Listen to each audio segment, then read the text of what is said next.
The Iranian desert, a high plateau surrounded by mountain peaks, dry and barren. Yet for thousands of years, a sophisticated irrigation technology has defied the desert here and made it possible for world-famous gardens to flourish. They are the example and the pattern for the garden culture of the Islamic world.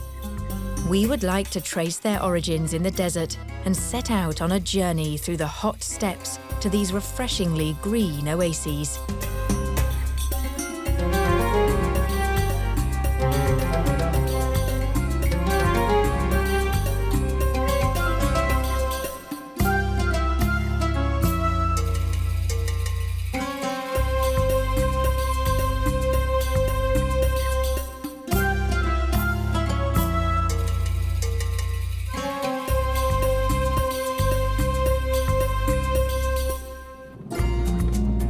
We journey through the east of the Iranian high plateau.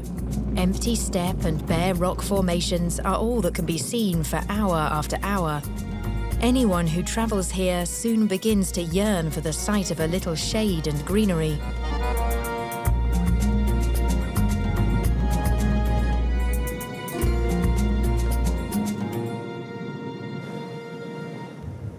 Our destination is the desert city of Yazd. It is said that an altogether extraordinary garden can be found in this quite unexpected location. The desert wind in Yazd provides us with a highly intensive reception. Sand is everywhere, biting the eyes, grating between our teeth.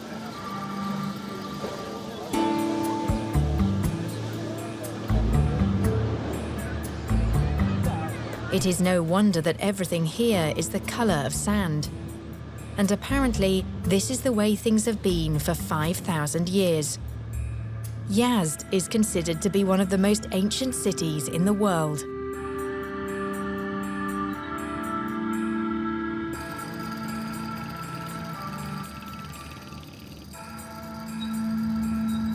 But where can the gardens be found here? We need only follow the people of Yazd to get an immediate answer. The gate to Daulat Abad Garden is the entrance to another world.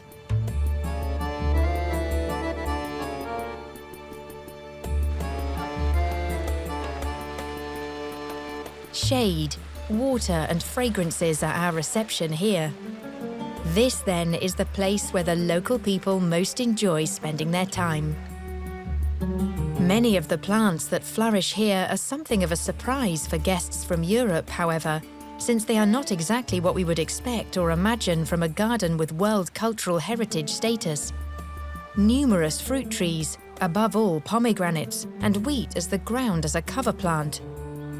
In a Persian garden, utility is clearly a criterion of beauty. The single word in Farsi for the other side of the wall is paradisa, and this is the root origin of our word, paradise. The concept is readily understood. A garden behind a high wall is indeed a paradise.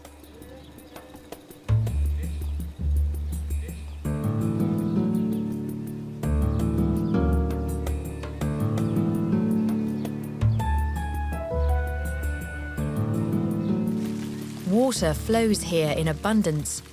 Where on earth can it come from, here in the middle of the desert? The water wheels in the garden lead us back out into the desert, to the water supply channels, known here as qanats. These are the underground tunnels that bring the water down from the mountains into the city. It is here that we meet Hossein Kol Alamad, who has been passionately interested in this irrigation system since his childhood. واقع دولت آباد از قناتی به اسم دولت آباد آبش تامین کرد. این قنات را تاریخش رو بدون میگم خلاصه میشه. Dawlatabad is irrigated by the Dawlatabad Qanat. It was built 274 years ago. A number of vertical shafts were excavated in earlier times, starting from the mother spring at the foot of the mountain. These shafts were then linked from beneath by a channel, and that is how a Qanat developed. Qanats take the water to where it is needed. They do not require any energy to do this. در مجموع یک سازه در مجموع یک سازه قناتی که درست قرار گرفته.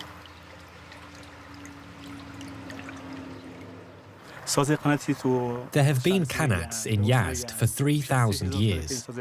We used to have about 275 Qanat chains in Yazd. During the long dry periods, almost all the Qanats dried up, and there are now only 4 or 5 Qanat chains in Yazd.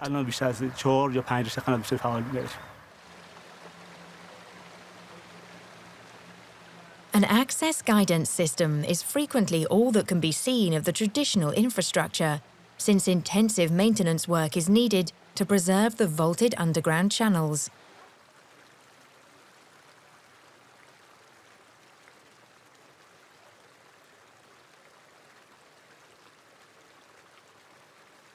The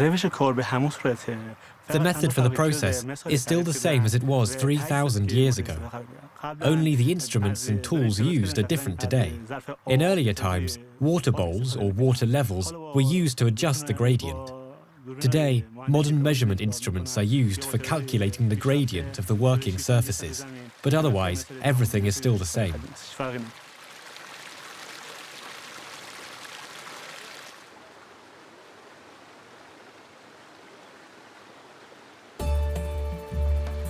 We return to the garden following the water flow of the Qanats and to another shining example of ecology at work. Dawlatabad has the highest traditional wind cooling tower, rising 34 meters from the ground. This historic air conditioner is extraordinarily simple in functionality.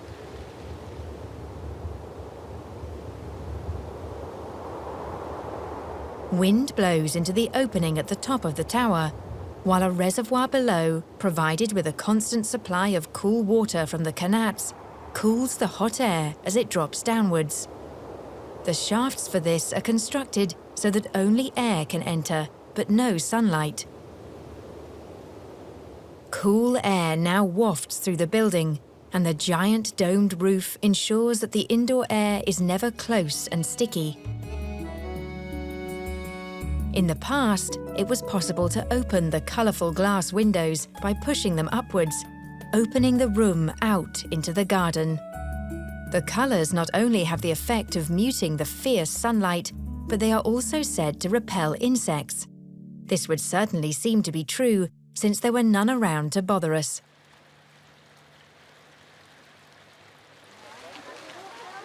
In the midst of all this greenery, it is easy to forget that we are also in the centre of the desert. At the end of each day, Dawlatabad is alive with young people who come here to enjoy the cool of the evening.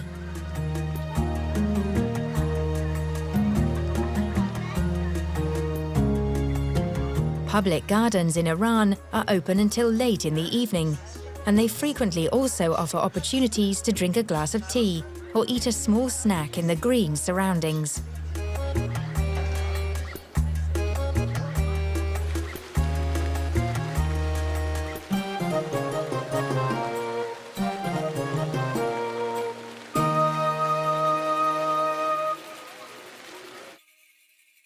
Iran is in Central Asia, where it extends through several climactic zones, from the Caspian Sea in the north to the Persian Gulf and the Gulf of Oman in the south. In the centre of the country lies a city which commands a great supply of water, and as a consequence, also boasts numerous gardens. Away then to Isfahan, the river and oasis city.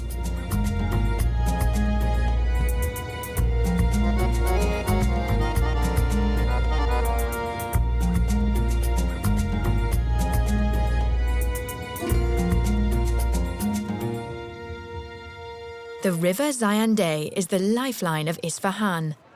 The Siose Pole Bridge is one of its landmarks.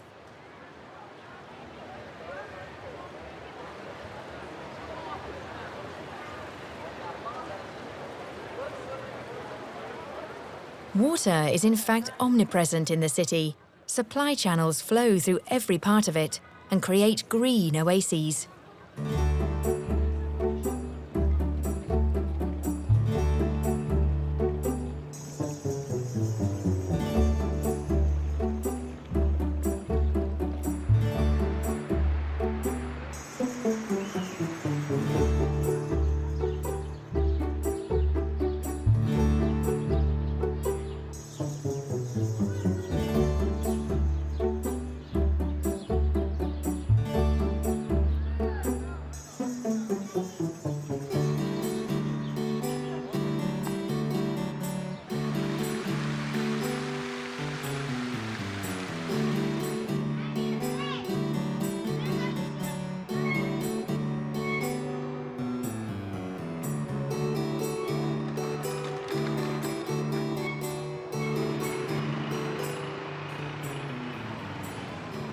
Broad, tree-lined avenues provide shade for this city of 2 million people.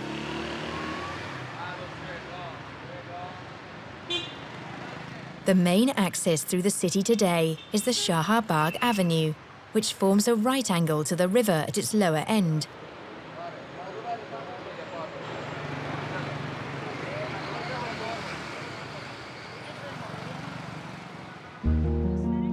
This garden is a showcase of the green city of Isfahan. Its name, Chehel Sotun. 400 years ago, only a king of great wealth was able to afford such a garden. Water and shade from the sun represent a true luxury here, and Chehel Sotun flaunts a wealth of them both. In the center stands a koshk, a large and magnificent palace building. Entry was formerly prohibited to ordinary people such as us, in this building where Shah Abbas II received his guests. Farshid Ibrahimpour, a historian from the University of Isfahan, told me how this all took place. شیوه آمدن مهمان‌ها به این شیوه بود که به این روش بود که از ورودی که قبلا دهنه بسیار بزرگی داشت. The guests came here in their coaches, together with their servants up to the koshk, where they were received by the minister of the king, or sometimes by the king himself. پادشاه به استقبال اون می‌رفتن. در جاهایی هم خود پادشاه با توجه به مقام و مرتبه اون شخص جایگاهی که داشت به استقبالش میومد و Everyone took their place, arranged by rank, with the royal family, the ministers, and the guests seated with the king, followed by the people the guests had brought with them. Then the executive officers, and finally the people who provided the entertainment, who were then a long way from the king. کسانی که برنامه‌های بساط شادمانی رو انجام می‌دادند هم طبق مرتبه و سلسله‌شون قرار می‌گرفتند.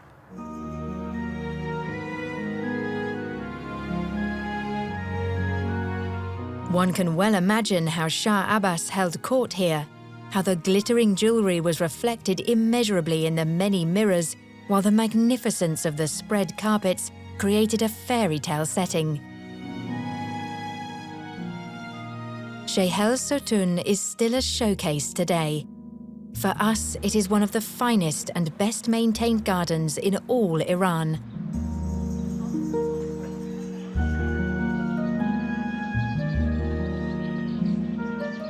It offers surprises, such as this newly planted avenue of mulberry trees.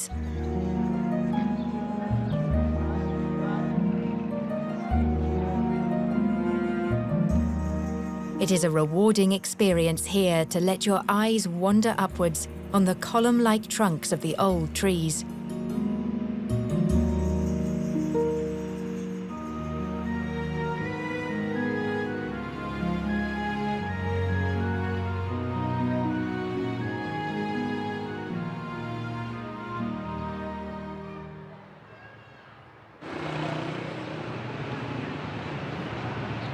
We had expected to encounter more visitors in this garden, but at this time of year, the Isfahanis have another favourite place that draws them all away: their river.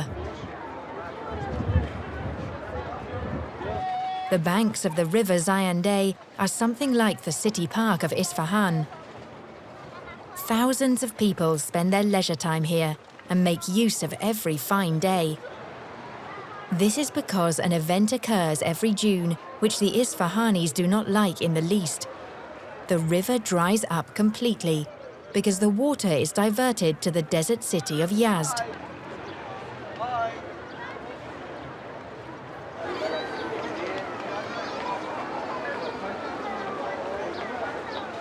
They relish every moment because they know it is a pleasure that will soon be brought to an end. The famous bridges of Isfahan are favourite meeting places for young people who enjoy themselves here. They make music and flirt like young people everywhere else in the world. The young people in particular are very self-confident, curious and open, and we Europeans notice none of the subtle rules of behaviour that are a matter of course to Iranians. Apart from the mandatory headscarf, there are no limitations to our freedom of movement.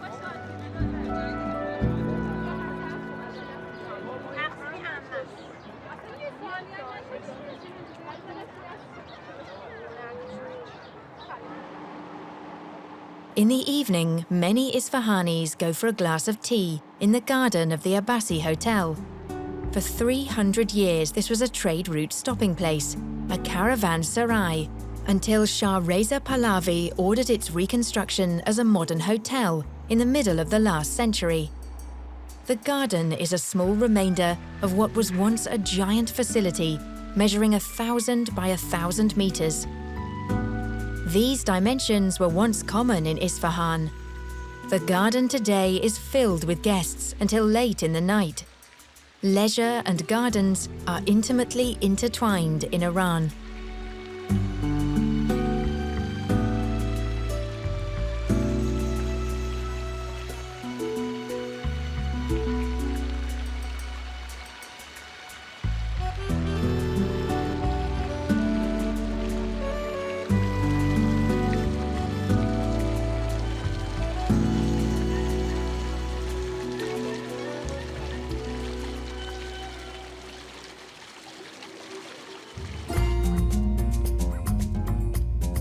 How did this garden culture begin? What are its origins? We begin our journey once more, and it is now a journey through time. We travel to Pasargadi, the oldest garden in the world. And once again, our route takes us through the desert.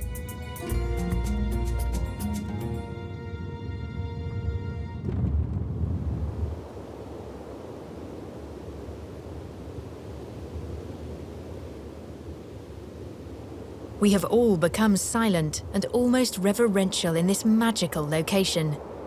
The light green colour of this high plateau that is still remote today helps us to understand at once why Cyrus the Great, ruler of the Achaemenid Empire, chose this site as his seat of government 2,500 years ago and built the first royal city of Persia. The inscription reads, "I am Cyrus the Great, king of the Achaemenids."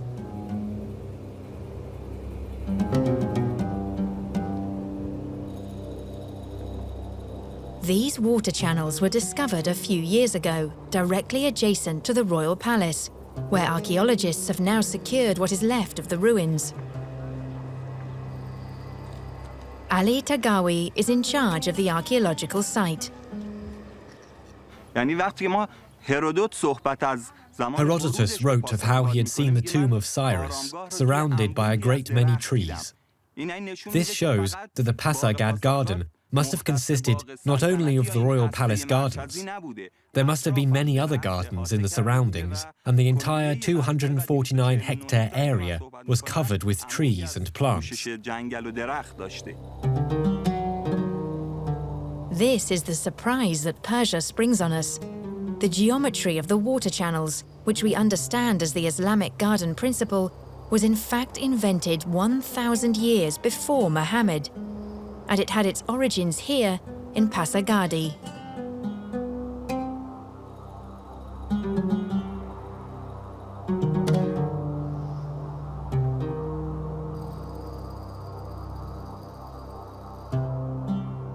As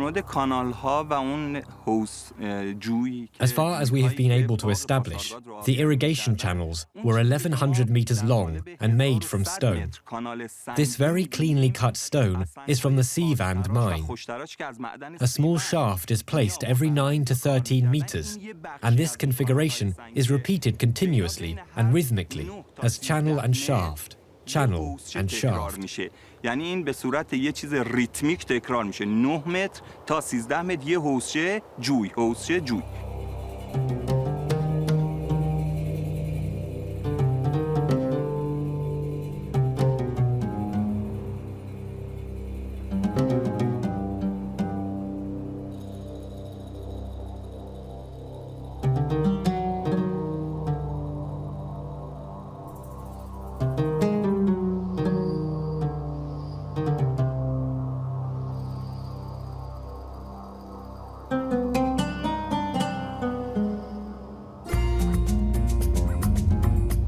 We set off to a water garden destination with the Pasargadi water channels in our heads.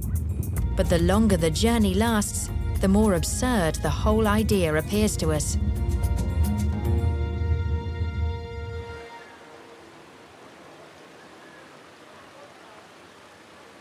Someone who had not first seen the dusty grey of the locality would scarcely be able to either enjoy or to understand Bagay-Fin. Travel through the desert was the reason why this garden was established, since the site is on an old trade route. The king used the garden as a stopping place whenever he was travelling. The origins of the garden date back over 400 years, and today, as then, the main element here is water. The entire area is traversed by a network of pools and small channels. 2 main channels divide the garden vertically, and each one leads to a pavilion. One channel runs parallel to the surrounding garden wall. It must have been exactly like this in the beginning.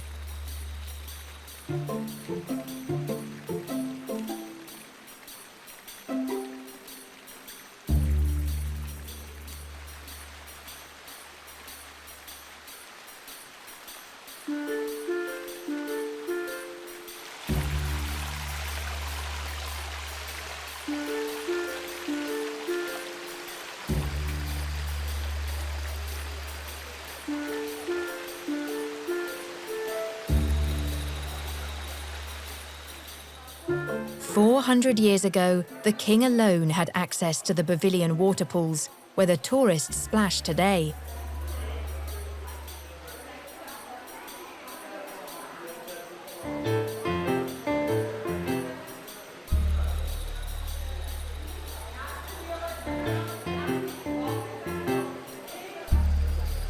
The Islamic world adopted its handling of water from the Persians, using the techniques for its gardens.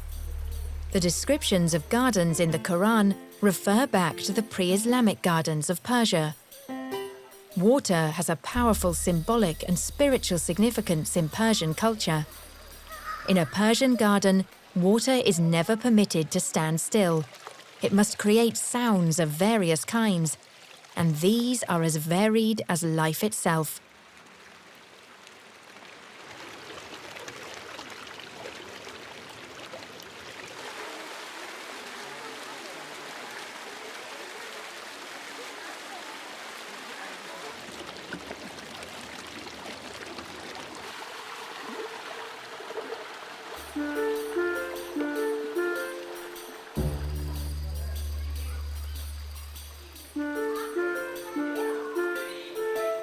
Hamidreza Jahani has been busy in the garden for a great many years.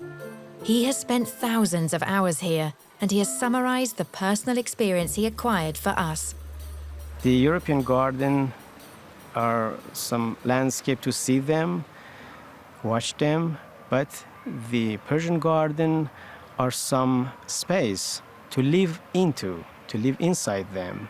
It's the major difference between Persian garden and European garden.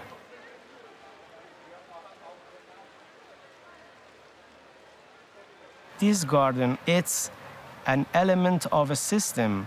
the water line or the water access connected this system: mountain, garden, farms, other gardens, and the deserts.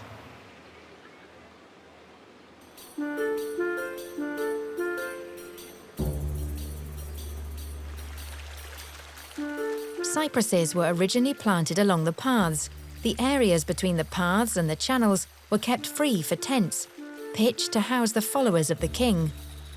Some of the trees here still date back to the time when the garden was first established, and today they are awe-inspiring giants, 370 to 450 years old. The layout of the garden has remained original, but with a lot of destruction. For example, in recent decades, the garden destructed because of a lot of trees dried and falled, and new trees have been planted out of the planting system of the garden.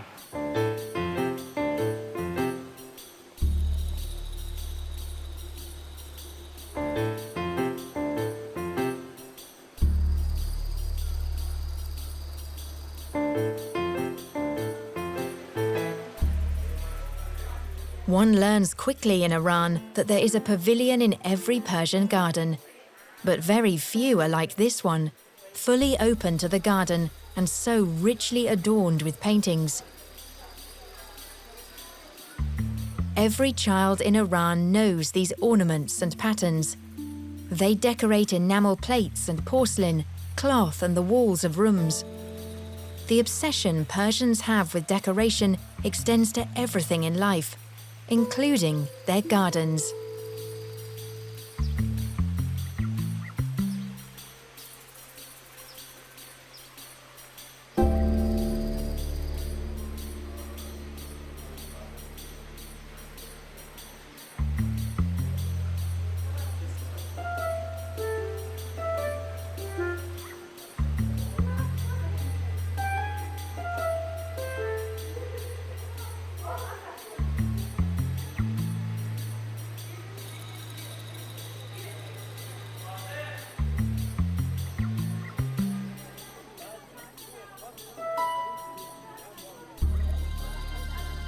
Bagh-e-Fin is also in the center of a dry and dusty region.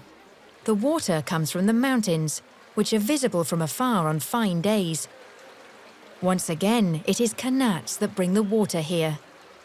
Wood beds covered with carpets are provided for us garden visitors beside the cool water. It is easy to forget when sipping tea here that the desert is only a stone's throw away. Once again, it is the adobe walls that turn the garden into a fortress against sand, storms, and wild animals. Into a paradise, in fact. Beautiful gardens cost money. Where does this come from? The city of Kashan is close by, and we are very curious about it, because it was once a hub intersection on the Silk Road. Will we find anything left that recalls this period of splendor? A walk through the bazaar is a sobering experience.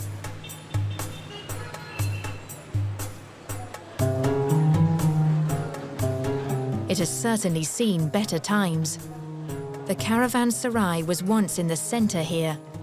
This was where the merchants would store their valuable carpets. Now robbed of its former significance, the caravanserai today is a place that makes one a little melancholy.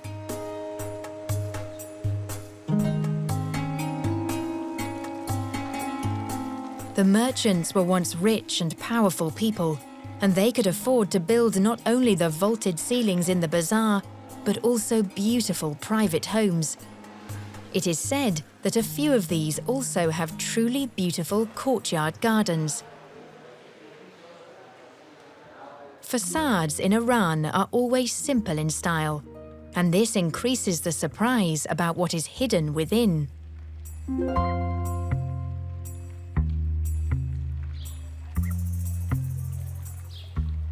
The proprietor, Mahin Raheb, enjoys this pool every day.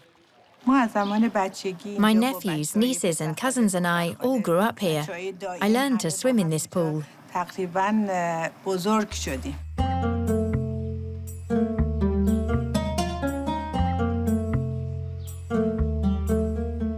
All the pools open up into the inner courtyard.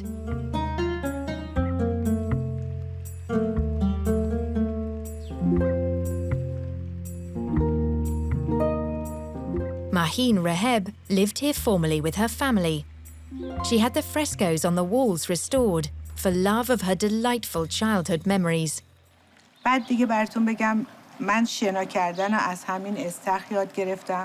My grandfather tied a rope around us. There were no rubber rings available then, and he said, swim.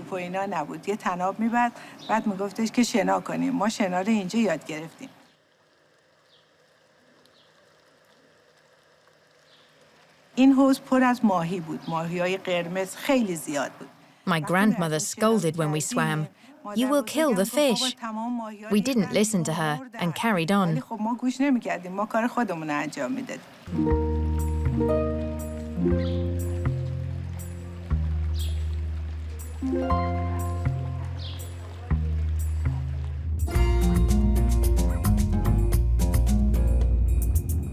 The Bazaris are important people in Iran, but it is the poets who are the true heroes. In Persia, gardens and poetry belong together. We now travel south to the city of gardens and poets, to Shiraz.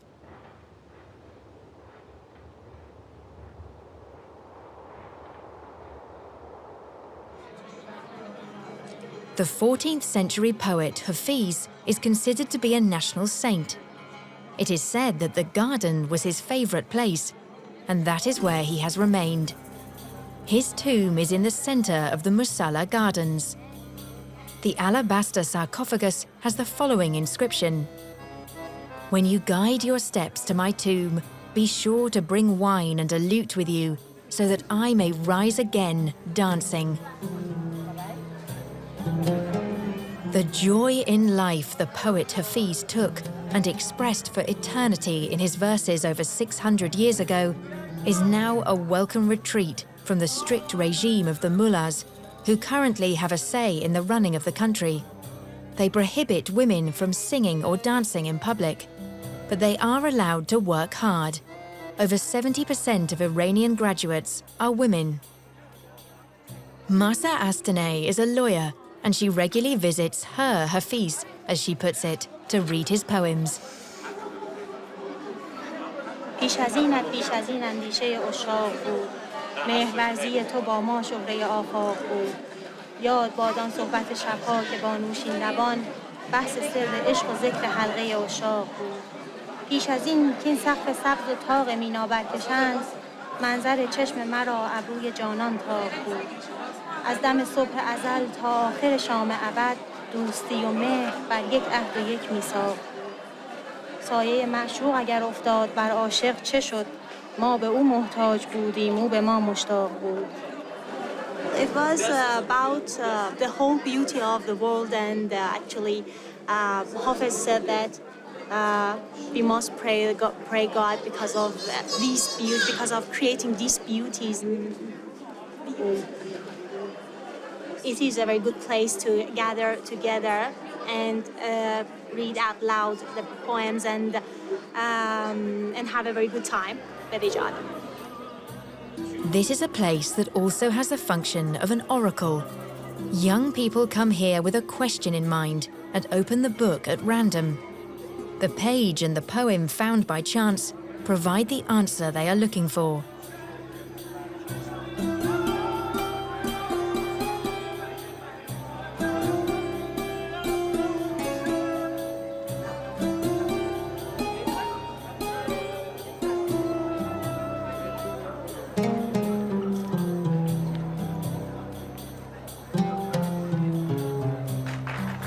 The mood is both relaxed and celebratory, and the later it gets, the more cheerful things become.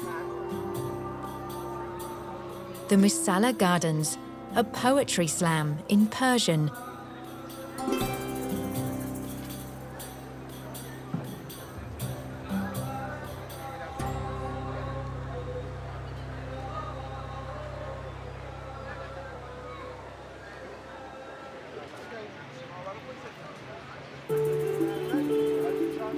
An entry charge is made for the public gardens in Iran, and they are evidently well worth the money for the inhabitants of Shiraz.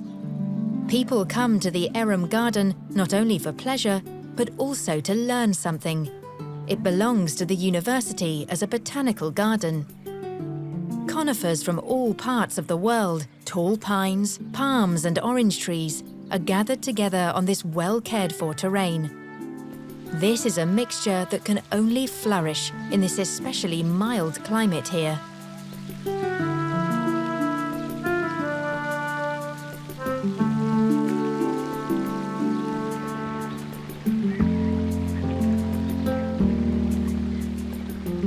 There is no clear historical evidence for the exact origins of the gardens, but it is known that they were renovated and re-established in the 18th century.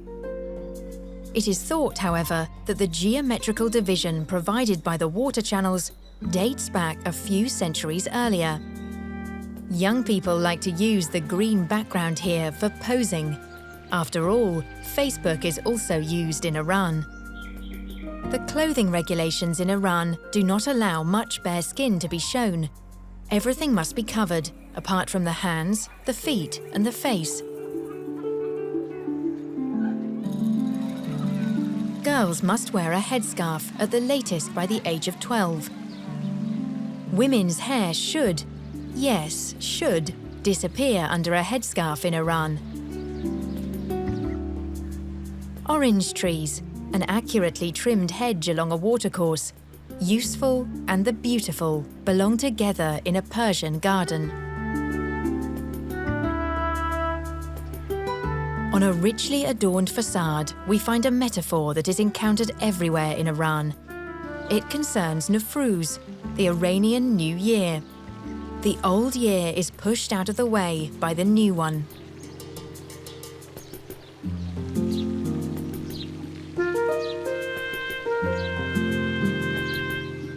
Poetry and the art of gardening are twins here in this city, and the walls are decorated with poems by Hafiz, the celebrated poet of Shiraz, in elegant calligraphy.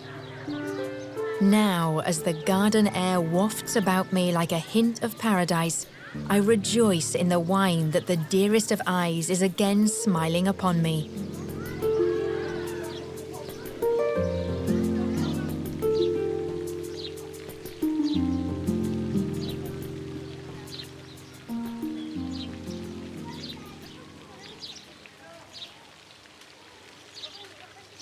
Unfortunately, there is no wine to rejoice with in Shiraz any longer. Alcohol is strictly prohibited, but there are careful tended green areas instead. Any self-respecting Persian city presents itself with its gardens.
In the Shiraz Grand Bazaar, one item is available in total abundance: the carpet.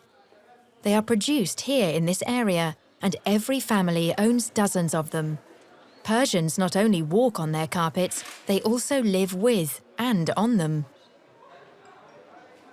We are interested in finding out if there are any carpets with garden designs, and also where these are produced.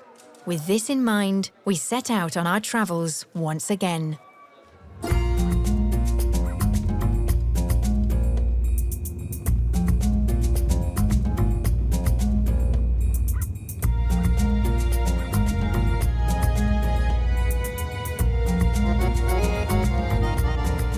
journey in the direction of the Zagros Mountains is also a journey to the Zagros sheep. Their wool is ideal for carpet making because it is robust and resistant, while also soft and supple. Nomads have lived here with their herds on this high plateau at 2,200 meters since time immemorial, and they still knot their carpets, different ones than they used to, but still using the same wool.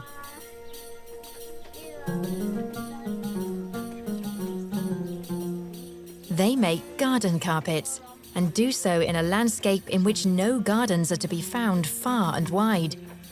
They all have their origins in the minds and imaginations of the makers.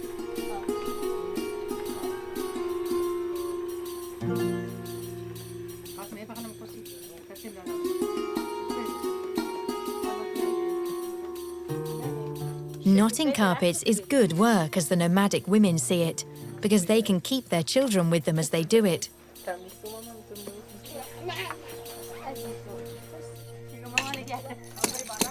The Qashqai have now settled permanently.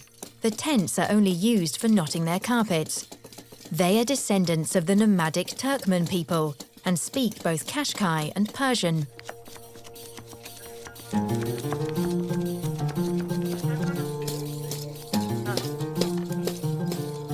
Some 15,000 women carpet makers work on the high plateau for the Iranian distribution company that has branches around the globe. The technique and the devices they use are identical to those employed centuries ago. The greater the carpet density, the higher the quality.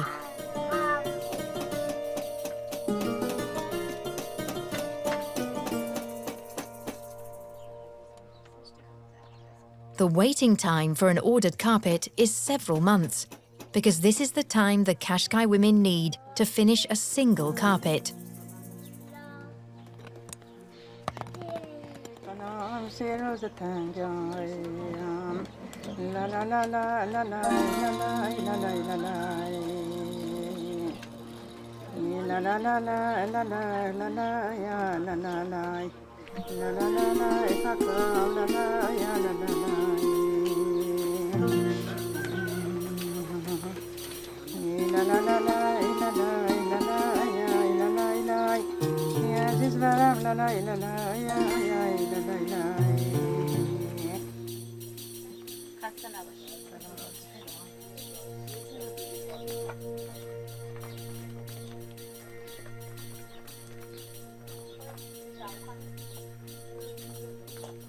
We will walk on carpets with a great deal more respect in future, and always think as we do so about the wide, empty spaces of this high plateau.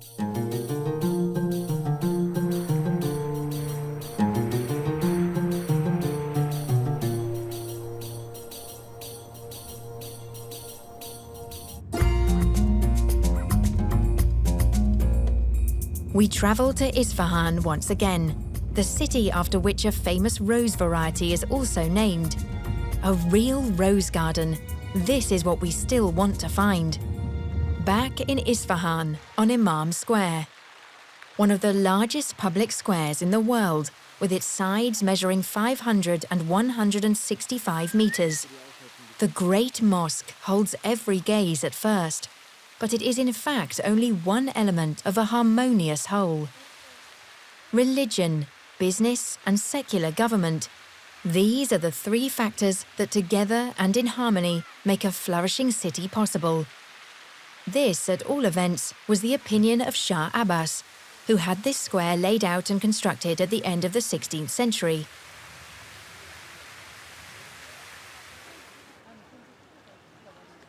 It comprises a mosque, the royal palace, and that lifeline of the city, the bazaar. The Bazaris were powerful people in earlier times. Political decisions could not be reached without their blessing. Isfahan is famous for its craftspeople. The pictures produced by the tinsmiths with their flower ornamentation are popular decorative items for walls.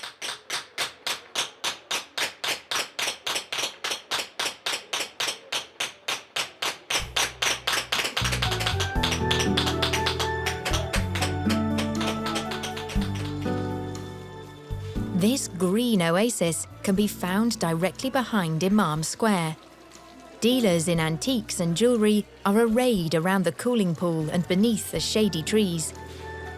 Finding printed fabrics in Isfahan with designs and also the flowers that can be found in all the gardens here appeared to us to be a simple matter of course following our garden journey around Iran.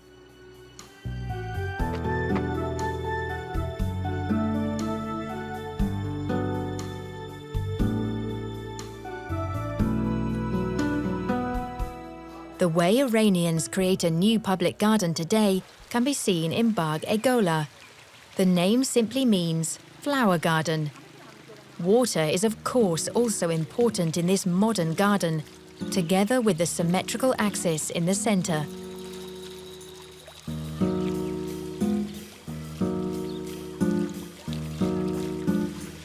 Gardens and joy in life are one and the same thing.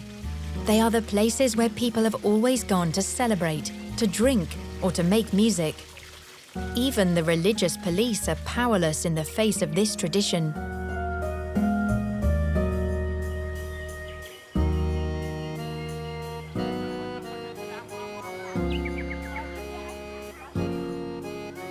All historic styles are gathered together in a garden. There are no historic specifications on which to hold fast. Everything of beauty is permitted. The proximity to the river allows intensive irrigation, even for the flower borders, which are unusual in Iran.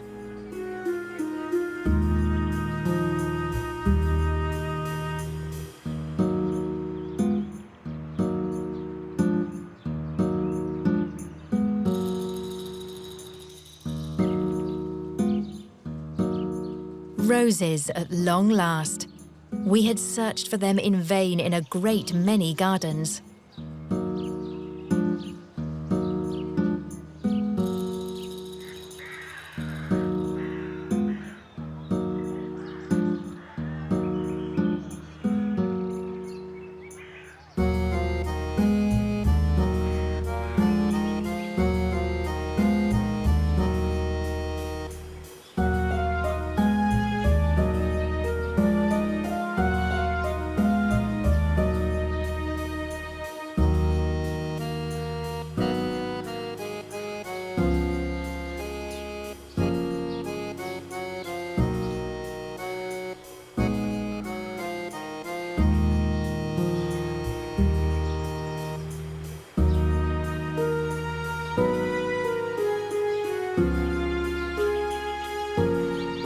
We want to return to the river at the conclusion of our journey.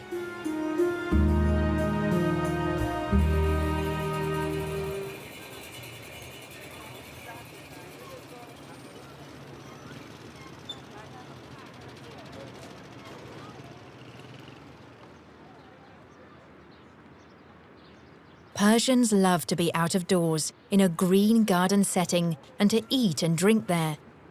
This is where they meet their friends, arranging in advance who will bring what dishes and who will supply the tea. It is generally drunk very sweet and in glasses, so its fine colour can be seen and admired. Paria Tavakoli will sing for us, although she is not really allowed to do this in public.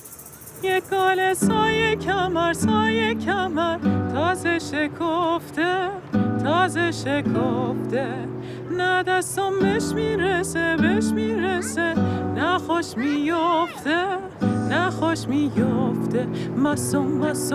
مصوم تیغت بریدش هستم مصوم تیغت بریدش هستم بیا بریم شای چراغ عهدی ببندیم هر کدوم عهد بشکنیم کمر نبندیم مصوم تیغت بریدش هستم مصوم تیغت بریدش هستم. We take our leave from Persia and its gardens to the sound of a love song sung by Paria. We take with us the experience that paradise is not in heaven, but it is rather a green retreat for recreation and conviviality in the middle of the desert. India, densely populated and colourful, poor and chaotic. Yet the gardens here bear witness to wealth and order. How was it possible in India to achieve a marriage between Oriental magnificence and the rigour of Islamic garden culture? We set out on a voyage of discovery to the most spectacularly beautiful gardens blooming in the midst of hustle-bustle and hullabaloo of modern India.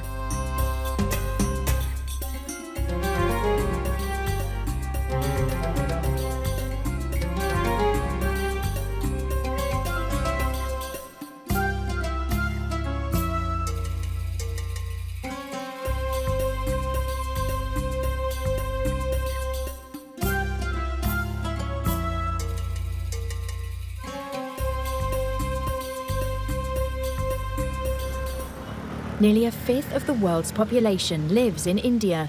This has made the government district in New Delhi an important point on the political map of the world. The President of India lives and governs behind this gate, and does so in a garden.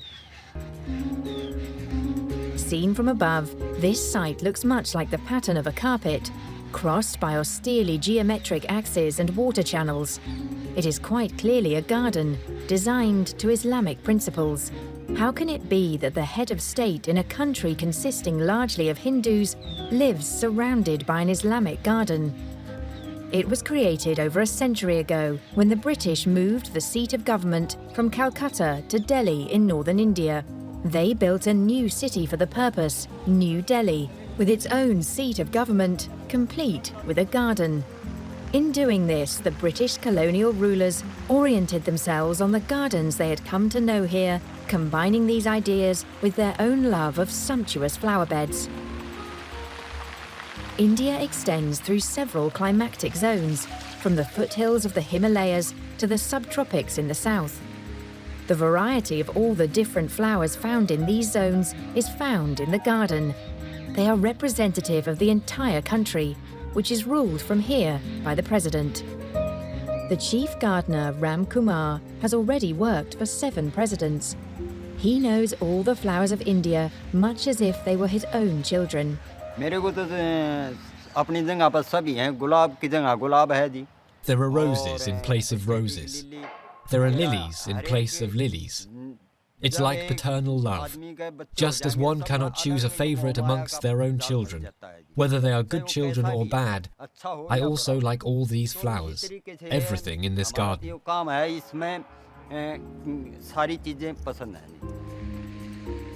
In our quest to find out why Islamic garden culture plays a role in India, we must travel to Agra, a 2-hour car journey distant from Delhi. Almost the entire subcontinent was under the rule of the legendary Mughal Empire and its monarchs from the early 16th to the mid-19th century. These Islamic rulers had come from Central Asia and here created a state structure comparable to the absolutist regimes in Europe. Wherever they established themselves, they immortalized their presence in buildings and gardens. For example, in Agra, which was one of their most important cities. In the midst of this urban and traffic chaos, it is difficult to even imagine the former magnificence of Agra. This is why we meet the best-selling author and art historian, William Dalrymple. He has concerned himself intensively with the Mughals and their time in his research work. Agra at its peak was one of the wonders of the world. Today, India, in the eyes of the West, is often associated with poverty, or certainly until recently was associated with poverty. But for Europeans of the 17th century, India was a magical land of riches and elegance and wealth.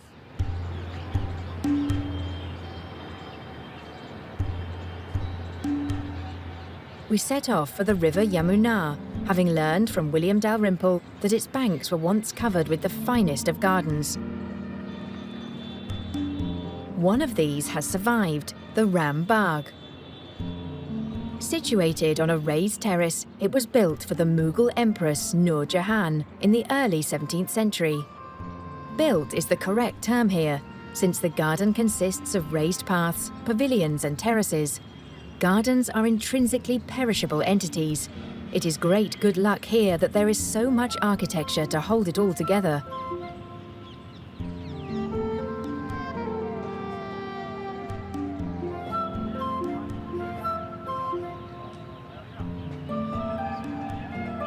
Regrettably, we can no longer say what flowers the Mughals planted, but William Dalrymple has discovered the models that were used. The Mughals came from Central Asia and brought with them the Persianate culture of Samarkand, Uzbekistan, Kabul. And there, the old Persian garden tradition had never been broken since the time of antiquity. It had gone straight into the Islamic world and continued without a break. And there were many different garden traditions in India also brought by earlier waves of invaders. But the Mughals, with their particular obsession with order, geometry, the marshalling of aesthetics into a very clear order, were not happy with the gardens in India. They weren't straight enough, the borders weren't at right angles, and to their eyes, the gardens of India were messy and sloppy and asymmetrical. So they didn't invent gardens in India. There were many there before them, but they did put a new sense of symmetry and order onto the existing system. Gardens as a luxury only the rich can afford. In India, this is still the case today. The client is no longer a ruler, but a hotel.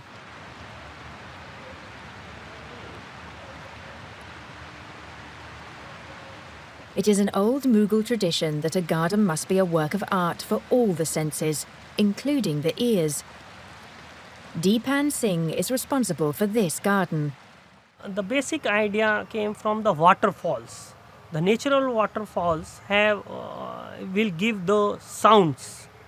And here we create these things with the fish scales things in the stone, where the water comes and stuck and then again go. Then it creates a sound, and it also gives the natural look like a waterfall.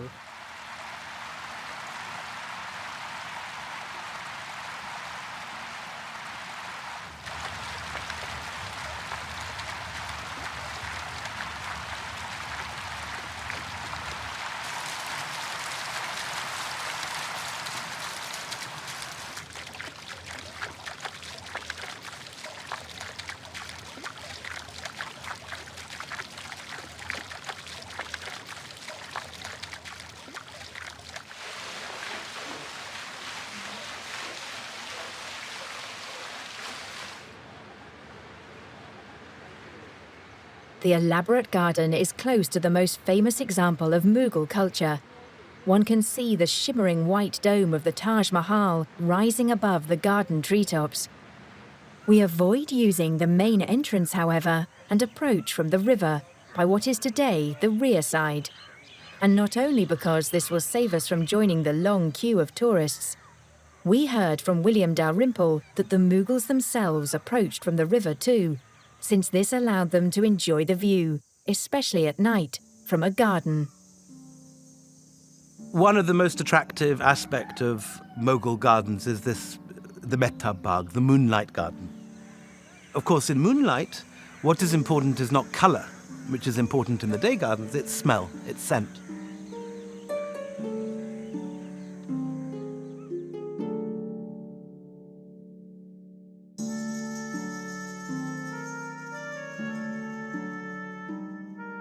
Who has not heard the story of the Taj Mahal, of the Mughal ruler who had this tomb erected for his wife as a symbol of his undying love? And the moonlit garden is still a favourite haunt of lovers today.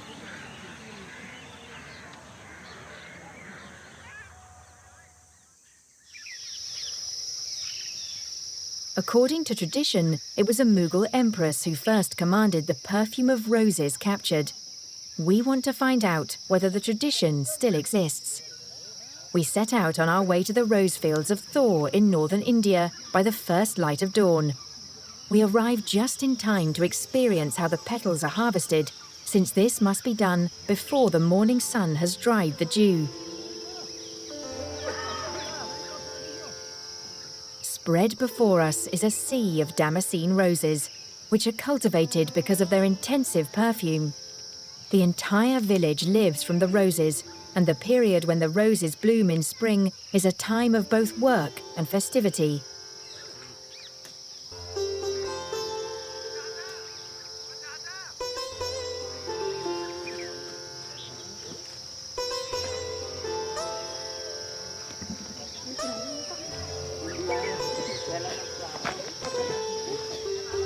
We accompany the pickers from the fields to the village, where the petals are weighed.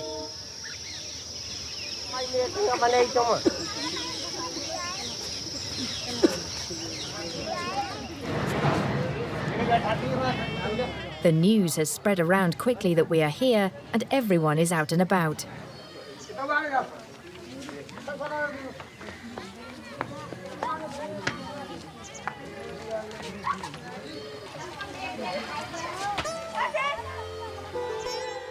The small room fills with the perfume of rose petals, and we are in the midst of it all.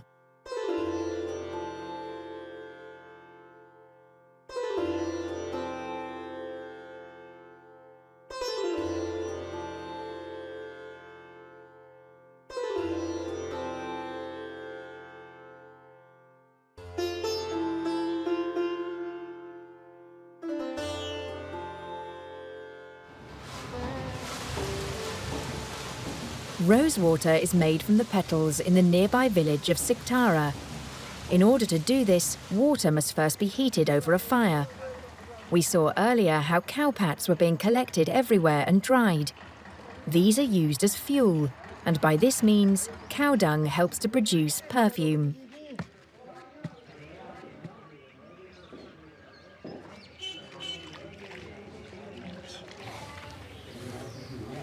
The more rose petals that are put in, the higher the concentration of rose water.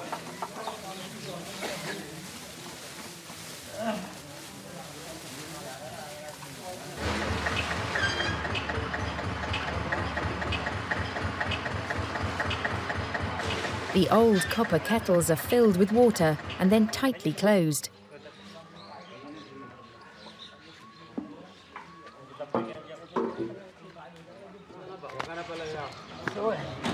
Strips of linen are dipped in a mixture of clay and water so that the kettles and their lids can be closed with an airtight seal. The principle of a pressure cooker is used here, with the difference that the escaping steam is captured and directed by a bamboo cane into this small kettle. The steam sinks down in the cold water.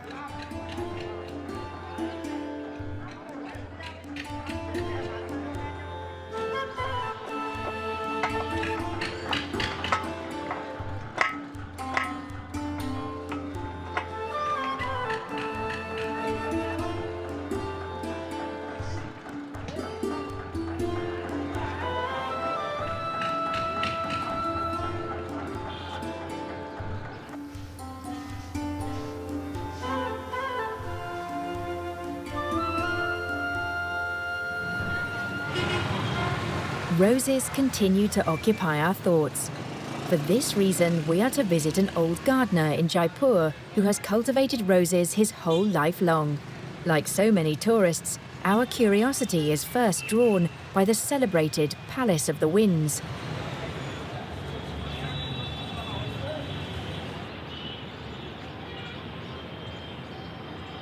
We then visit the small house in the city park where Ghaffar Khan lives, and our wish is to talk with him about his life as a gardener. Ghaffar Khan was born in 1920 and has spent his whole life as a gardener in the service of the Maharajas of Rajasthan. He followed the footsteps of his ancestors in this profession. When I was finishing my education, I used to go with my father, Khan Sahib Munshi Ahmed Ali Khan. He was a wizard of gardening. He used to tell that my great-great-great-great-grandfather was in garden department. Gardening is in our blood. Ghaffar Khan was responsible for all the palace gardens in Rajasthan. The Maharaja Man Singh was his mentor. He took me to England for learning something about gardening. I stayed there 2 years. I learned very much. I got the prizes from there too, in the Chelsea show. When the Maharajas of India were deprived of their titles and privileges in 1970, Ghaffar Khan continued to care for and cultivate roses for the family. When you sit before a rose and you will concentrate over there, you will find different images in the same rose. And you can imagine how you have to produce some new roses. You take one rose, go on looking towards it, and imagine that I can convert this rose into different kinds of roses. By grafting, by budding, by cutting. Some of his roses still grace the Ram Bagh garden in Jaipur, for which Ghaffar Khan was responsible. It is still well cared for and beautiful, but many flowers have had to bow out for reasons of pragmatism. When I entered, I saw many Mughal types of gardens. My father taught me that you have to design these Mughal gardens like that. But after some time, their highnesses asked me to convert some, to modernize those gardens, and I converted them. So nowadays, those designs are no more. They have got the lawns and very few beards and very little flowers. Only they depend on the lawns and the palaces and no more such gardens. The luxuriant floral decoration in Mughal style has survived in the case of this garden, but only locked away in Ghaffar Khan's memory. Elsewhere, the gardener tells us, this blending of Islamic rigour with Indian magnificence still exists, and he directs us out into the country, in a small village near Jaipur. We find the garden belonging to the Samod family. We find a garden in which the Mughal love for the play of water and geometry intermingle wonderfully with the Indian love of magnificent flowers.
We become curious about the origins of this garden culture in India while gazing at the long water axes, the symmetry and the architecture here.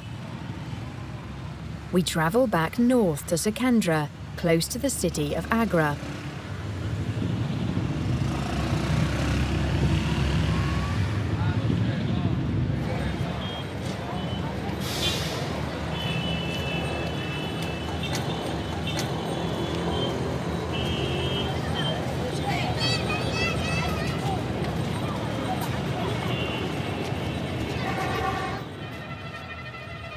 The tomb of the great Mughal Emperor Akbar is here, surrounded by a garden.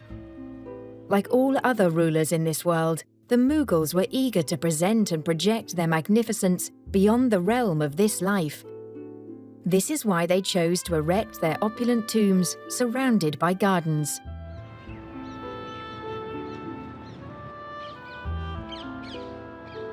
Akbar died in 1605. By that time, his court had already become a seat of philosophy and reason, as William Dalrymple explained to us. If you compare the court of Akbar, where Sunni, Shia, Sufi, Vaishnav Hindu, Shaivite Hindu, Jain, Buddhist, Jewish, Goan, Jesuit, Portuguese are all invited to Agra to discuss what different religions have in common and where they differ. And Akbar, 2 centuries before Voltaire, is saying we must stand on the solid ground of reason, not the marshy land of tradition. Some extraordinary information about an Islamic ruler of the 16th century. The Mughals came from Central Asia and brought with them the Persian influence to India. We ask William Dalrymple if our impression is correct, that beauty was a significant aspect of this reign. Of all the rulers I've come across in East or West, none were so obsessed about the arts, about painting, jewelry, fashion, architecture, music. And it was a central part of their identity as rulers to take a direct, hands-on interest in every level of the aesthetics of life. Not only in life, but also extending beyond it. On entering the tomb, I had the impression of making a closer approach to the person Akbar. He planned this structure himself, and it reflects the extravagant and endless abundance of creation. We come across these designs once again in a cloth printing workshop near Jaipur. Wooden stamps for the printing of textiles have existed for 2,500 years. This tradition is maintained in the workshop studio here.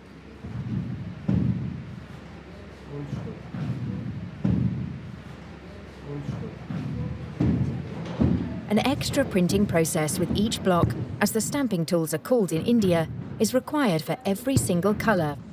Raj Kanwar discovered her passion for hand-printed cloth at Design College. For her, Mughal patterns are simply an Indian cultural heritage, irrespective of any religious context. When a product is made, a block maker may be a Muslim, a printer may be a Hindu, the dyer may be again a Muslim. So it is an intermingling of different cultures working on the same product together. And when that happens, then there is no differentiation in what they're doing separately. It's beyond religion. They all have to work together.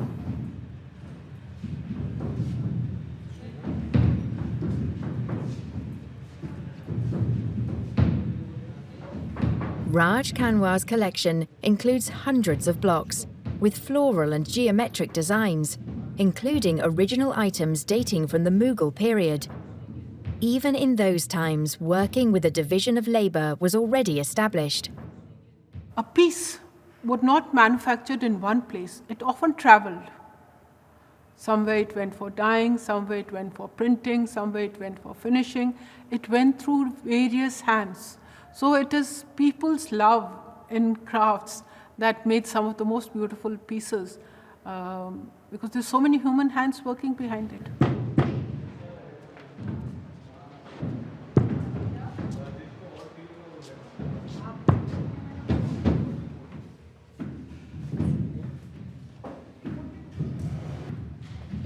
That is what builds bridges, and arts and crafts only flourishes when there is peace. Wise words. Art and beauty can only flourish in times of peace. The will to beauty is taken to extremes with these valuable textiles. The designs have their roots in the Mughal period and its love of plants and gardens.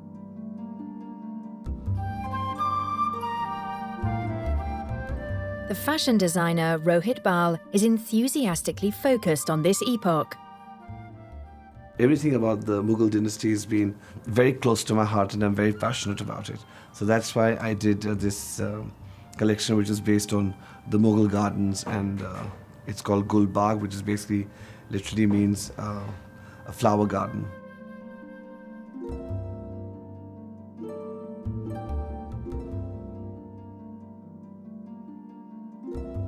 I grew up in these beautiful gardens, the beautiful fountains, and the beautiful trees.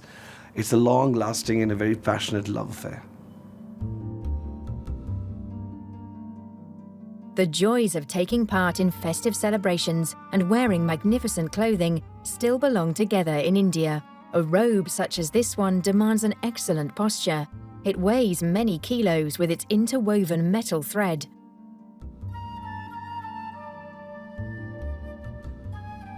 Rohit Bal presents his exotic creations to us in his atelier. It is not only fashion in his view, but a declaration of belief and an approach to life. It's a beautiful amalgamation of two art forms and coexistence of two different religions and two different philosophies, two different thoughts. Everything becomes more beautiful when there's an intercultural exchange of ideas.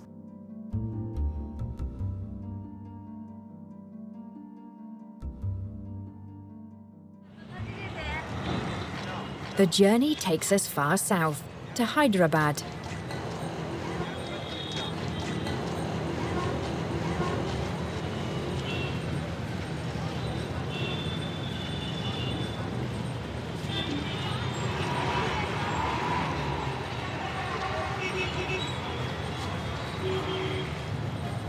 Hyderabad was an Islamic center, and until the 18th century, it was the only place on earth where diamonds were found.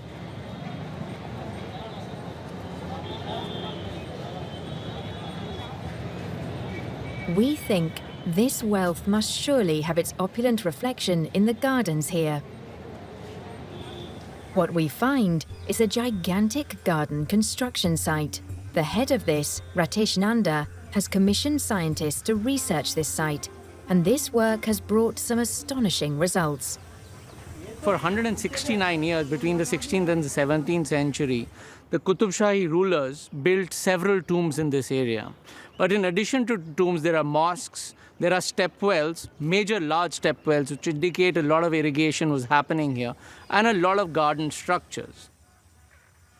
I don't know of any other complex of this nature that has survived anywhere else in the world. So over 108-acre space, there are 72 structures. An Islamic necropolis in the heart of southern India, on a 430,000 square metre site, all of it designed as gardens.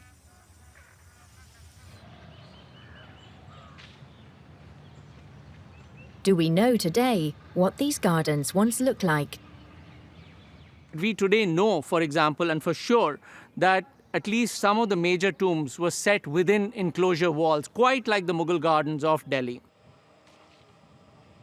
Remnants of these walls have been discovered.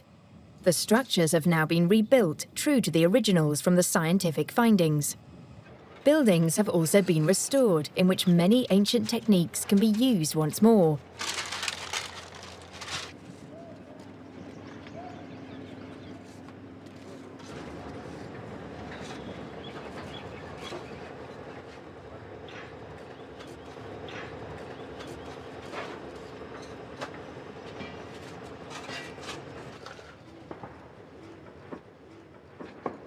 The Aga Khan Trust for Culture is the initiator of this gigantic garden construction site.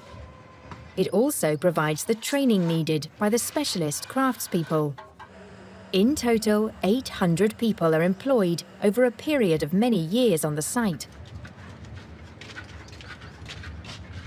The extreme climatic conditions here will soon bring the patina to the materials, ensuring that the glaring white will disappear, and bringing the domes once more into a harmonious union with the gardens.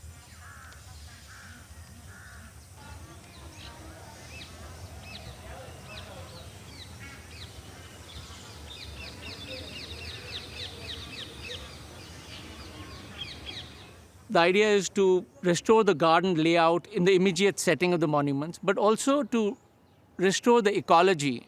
And by that I mean the slopes, the water drainage, the runoff going into the Baolis, but also planting forests of native trees, both on the northern and southern buffer of the site.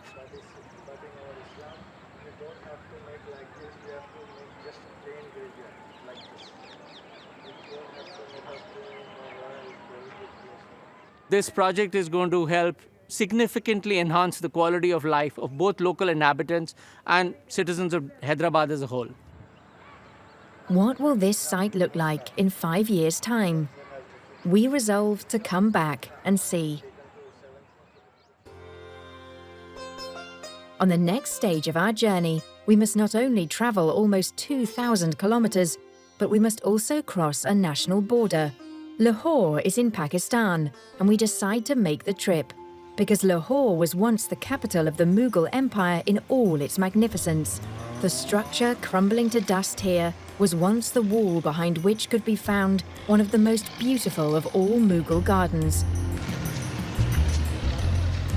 At the first light of day, people are already flocking here on hundreds of bicycles and mopeds.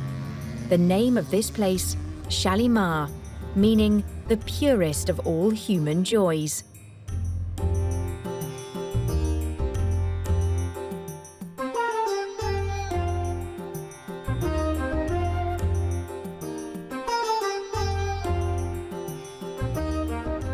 The magnificence of today is no longer of quite the same measure as the original glory, but for a great many people, this garden is a favourite location where they can at least enjoy the early hours of the day. Lahore is in one of the hottest regions of the world and regularly has temperatures of up to 45 degrees. From April to September, everyone tries whenever possible to avoid leaving the house.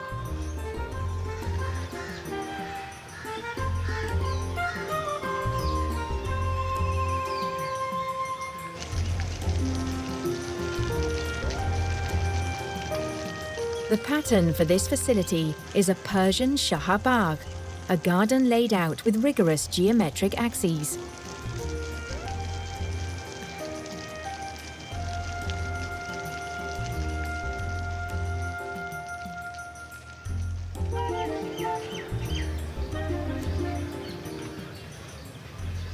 Lovers should find happiness on extensive terraces of marble beside numerous pools with fountains, surrounded by the perfume of flowers and songbirds from every part of the world. These are lines from a poem written in the 17th century. Today, however, the garden is on the red alert list of the most endangered World Cultural Heritage Sites, and the fading magnificence would surely make us melancholy were it not for the many people here who clearly take such great pleasure in their garden.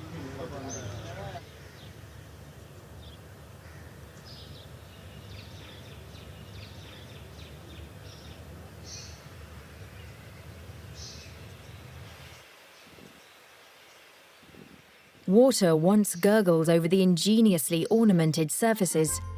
The flow of water, once the great wealth of the gardens, has today all but run dry. A slumbering Mughal garden that is waiting to be awakened once more.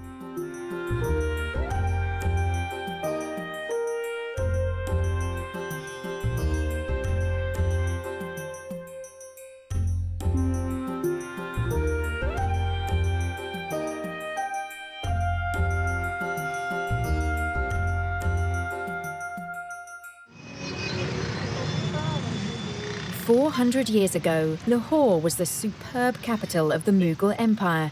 In the Europe of those times, the city was a synonym for measureless wealth and unbounded power. The ruler Akbar turned Lahore into one of the great centres of Islamic culture.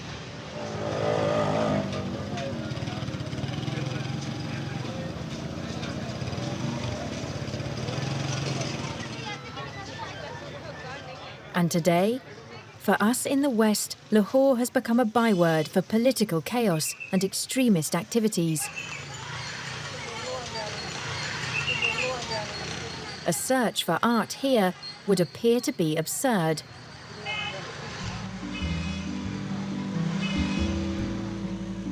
We travel to the Lahore University of Art in Lahore and quickly establish that being here is very much the same as it is at a University of the Arts anywhere else in the world.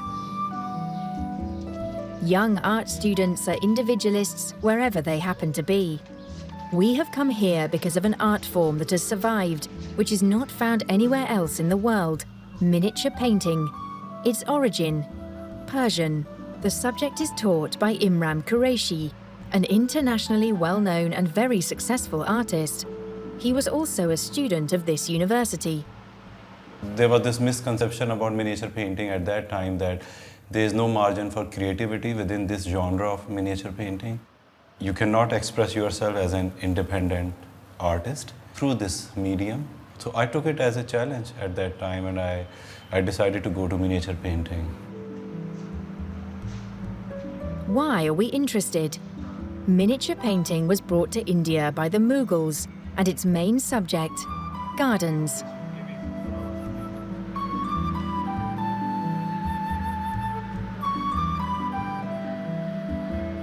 I want to make them master of the technique first, and then we develop their conceptual side as well.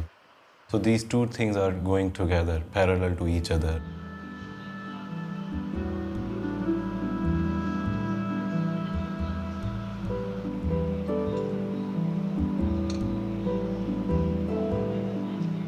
To learn something traditional, you don't need to be too much traditional.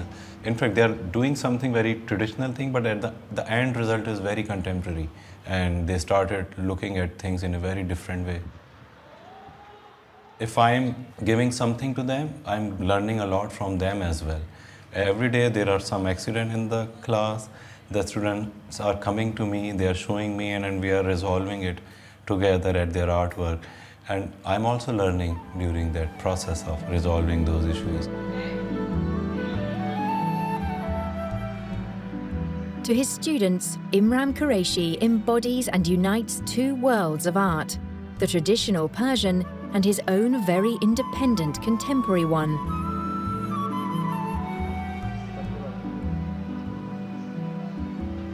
My work is always reflecting whatever is happening around me, whatever is happening in my surrounding. I cannot just ignore it and doing something which is about some Mughal court painting, Mughal court scene, I'm just painting it. I think, why should I do it?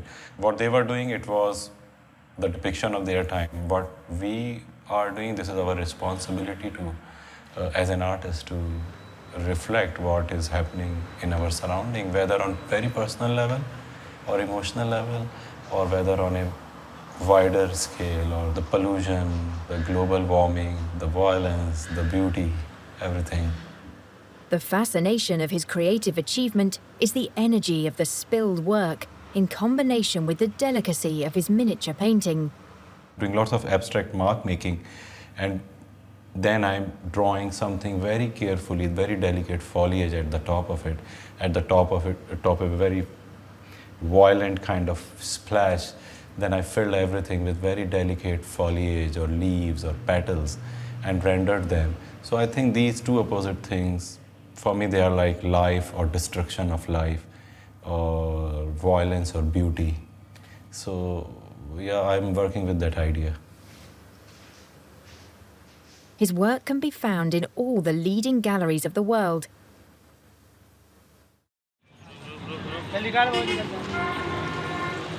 We return to India, Old Delhi to be precise.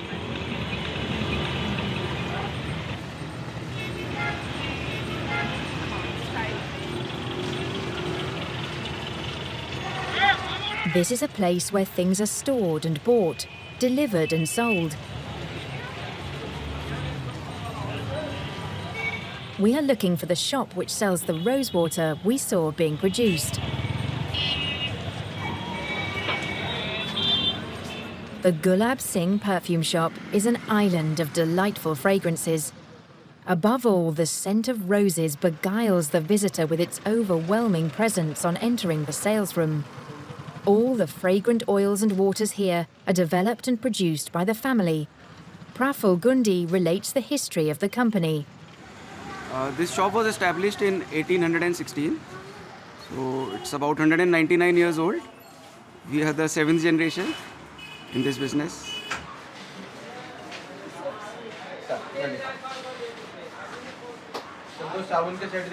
The rose flower, which is cultivated in Uttar Pradesh, was initially brought from Central Asia by the Mughals, and it is called Rosa Damascena. The family also produces essences, which are used by leading manufacturers as the basis for their perfumes. experiments are also conducted. For example, what is the smell of the soil on the first day of the monsoon rains? To our nostrils, most stimulating.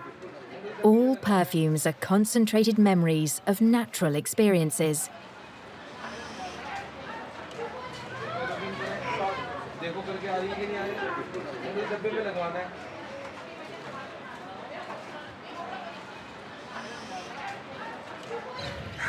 With the perfume of roses still in our noses, we make our way to New Delhi and to a tomb garden.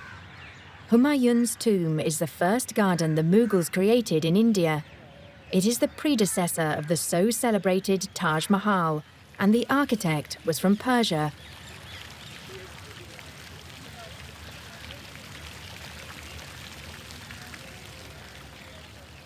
The once ruinous building and overgrown gardens have been restored to create a green oasis for the inhabitants of this megacity. The project manager is Ratish Nanda, whom we have already met in Hyderabad, and he tells us the history of the gardens. This garden's been through a lot. It's changed dramatically. It went into decline soon after it was built. It was used for agriculture for about 200, 300 years. Then it became important to the British visitors. A lot of the layout was changed to make it an English landscape garden. Then Lord Curzon, the Viceroy in the early 20th century, restored the Mughal layout. So in this case, it was very necessary for us to understand the various layers and then go back to something that would be of universal value and significant to the site. Traditional tomb gardens have their origins in Persian models and are divided into geometric quarters by paths and water channels. The use of machinery is not permitted on the World Cultural Heritage Site.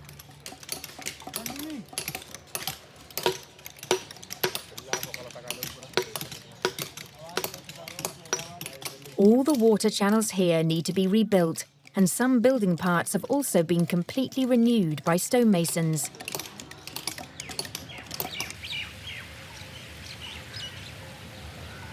The water channels were flooded for the irrigation of the gardens, and the overflow ran into areas with sunken surfaces. The raised paths above these provided a dry route through the garden. The gardens around Humayun's tomb are among the most important tourist attractions of the Indian capital city today. Many of these visitors are Indian tourists, but the city dwellers also benefit indirectly from the gardens.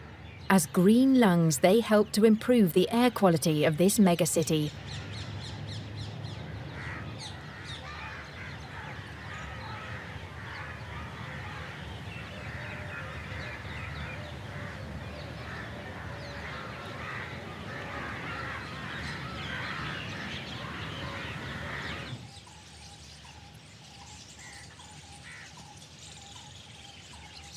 The Sundar nursery is directly adjacent to Humayun's tomb and its gardens. This is where the British maintained a kind of tree nursery for the replanting of New Delhi 100 years ago. A new city park is in the process of being established here at present, in the vicinity of other tomb structures.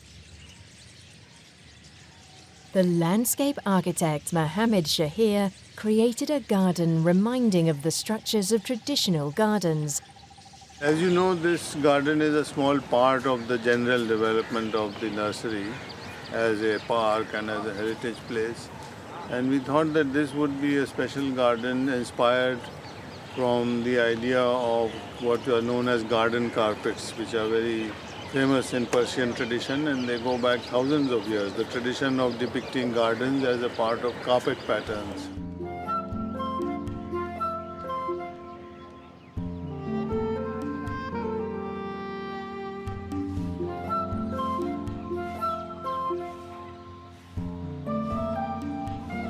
We ask Mohammed Shahir for the different types of Mughal gardens. So you can think of funerary gardens, palace gardens, gardens in the hills which are linear and take advantage of the natural scenery. They look out onto the lake, and gardens on the plains which again are on the banks of the river, and they look out onto again natural scenery. So there is also this important aspect of the Mughal garden, that while it is self-contained, there is always a prospect that it connects with the regional landscape. This is a very important part of it. And that has some philosophical consequences because it tells you that this is life, but there is something beyond as well. The spiritual aspect is important in all Islamic gardens. We asked ourselves why so many people chose this precise spot as their eternal resting place.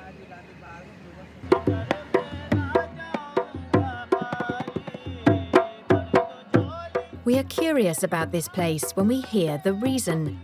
Crowds of people are moving towards a single point, and we follow them.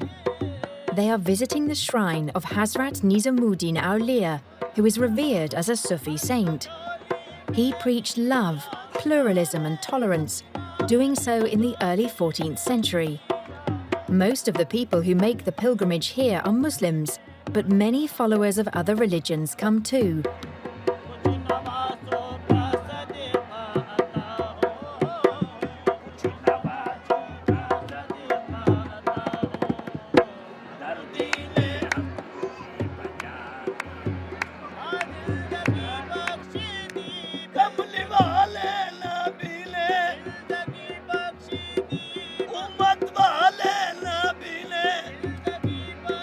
We learn that a dense accumulation of tombs has gathered around the shrine over the centuries. The closer one approached this holy Sufi and his tomb, the greater the blessing.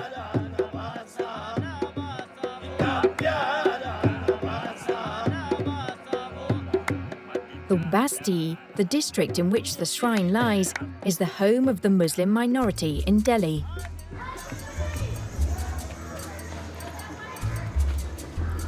The Basti. There are innumerable children here. A private place of retreat is a rare luxury.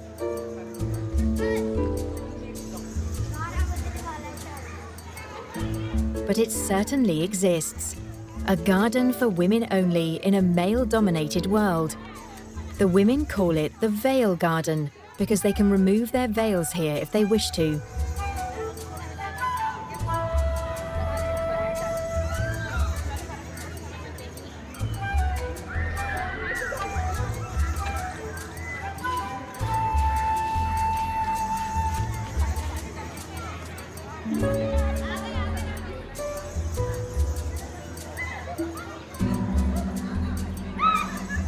Three by 3 meters is the average size of a room in which 6 people live, Jyotsna Lyle says. She is a social worker who is available for the women of the quarter. In 2008, when we asked how many people had access to any green space, the answer was 0%. In 2013, when we asked the same question, 95% of the people said that they could access a green space. It's important because the Basti is extremely cramped and these parks are the only green lungs in the area. The density of the Basti is 70,000 people per square kilometer. So to have these green spaces where the people can come out and walk and get a bit of fresh air is really important and impacts the quality of their lives.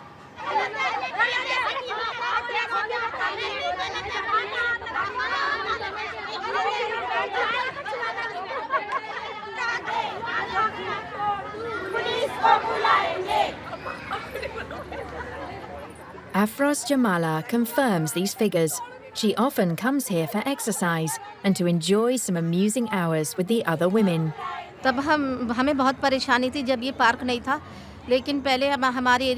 Before this park, I would go into the neighbouring park, but there I could not exercise freely. I would wear my burqa and the whole face burqa as well, and just walk a little and come back. But here, I can take off my burqa and exercise in complete freedom.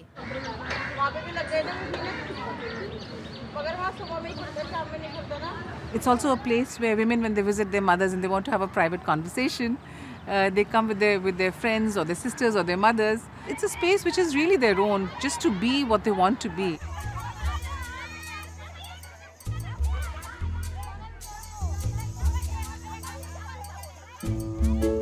As a European, I have learned here that the magnificent is not what always counts, and having a share in paradise can simply mean having a green where you can move around freely and laugh. This is the beautiful way gardens can have of making people happy. Morocco. Colourful markets, glittering souks, and shaded gardens. It is said that the finest of these gardens today are the work of artists, romantics, and plant collectors from Europe. We set out on a journey to Morocco to discover how they have brought their dream of the Orient into garden form.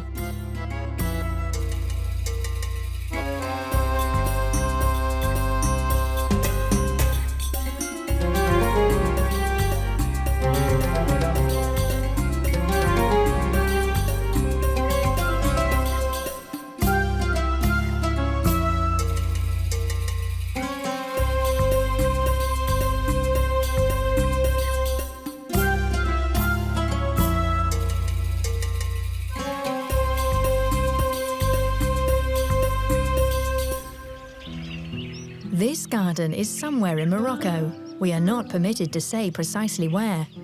Many people talk about it, but only very few have been there. About 20 years ago, a German couple decided to make their dream of an Oriental garden a reality.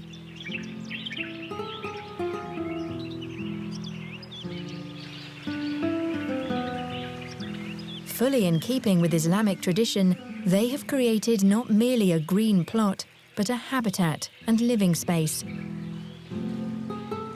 A place to escape from the heat and the dust, to enjoy the shade, the colours, and the birdsong.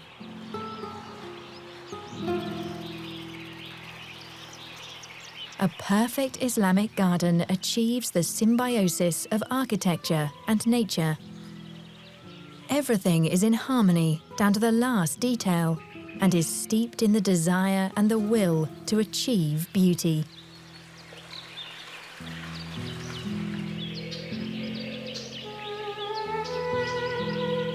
Water is the most important element around which everything turns. This central role is dramatized with every conceivable resource. We are interested in where Europeans first created gardens in Morocco, and we set off to find out more. Rabat, the capital city of Morocco, is on the coast of the North Atlantic Ocean. A fresh ocean breeze always blows here, and the climate is pleasant throughout the year. Rabat is a modern administrative city, but it also includes the old fortress citadel, dating from the 12th century. The Kasbah of the Udaya, which Ines Elexperu tells us about. She works for the Spanish Funki organization, which researches Islamic culture. The Andalusians, who were expelled by the Christians, escaped to Morocco, Algeria and Tunisia, and they settled in along the river Bourgreg and also in the Kasbah of the Udaya. La Kasbah, c'est une cité fortifiée qui date du XIe siècle avec la dynastie almoravide. The Kasbah is a fortified city, dating from the 12th century. It has beautiful gates, made from local stone.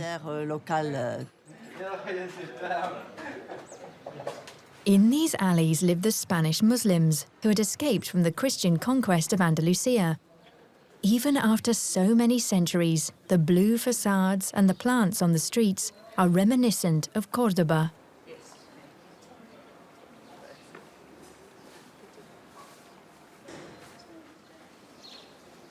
Since there was no space for gardens in the old city, painted flower pots were used to bring a splash of colour to the alley.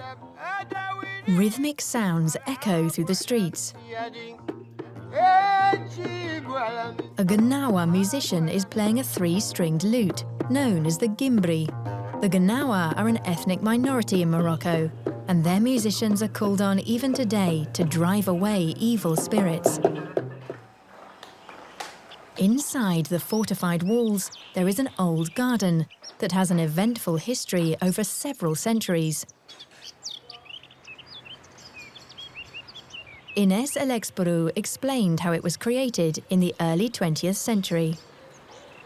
Certainement, il s'agissait d'un riad, c'est-à-dire une maison. This was certainly a riad, a house with a garden in the centre. When General Lyautey came to Rabat during the French protectorate, he decided to establish this garden in the style of an Islamic Andalusian garden, so it would have his original character again, with stone paths, symmetrical axes and fountains. He divided the garden into flower beds with plants reminiscent of those from Andalusia. The paths, the colours, the shade everywhere, and the architecture surrounding the garden. It is all typical for an Andalusian garden. It is a riad, also known as a bahira, a garden surrounded by walls.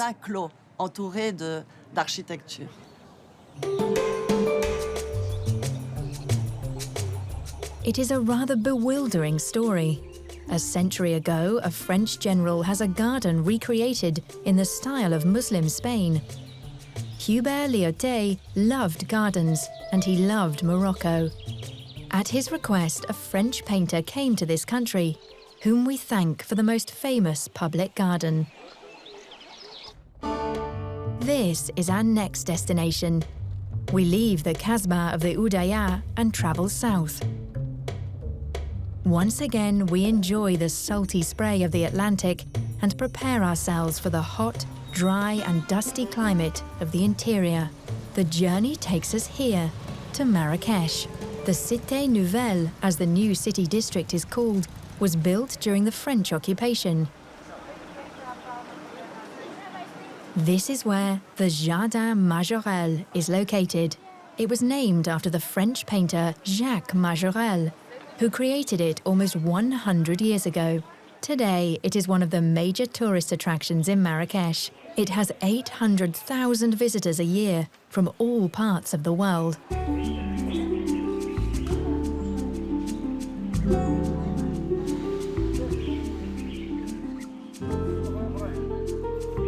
The painter from Nancy suffered from a heart complaint, and on the advice of General Lyautey, moved to Morocco. He stayed and created a garden. It was not only for flowers, but also for decoration, colours and forms. The creative hand that was at work here can still be sensed today, in the play of contrasts to the intensive green of the shaded garden. We meet Quito Fierro, who has known this garden since his childhood. What idea was the painter Jacques Majorelle pursuing in his garden? Jacques Majorelle always said, "My garden is like a living painting." This is why he worked with colour in the garden.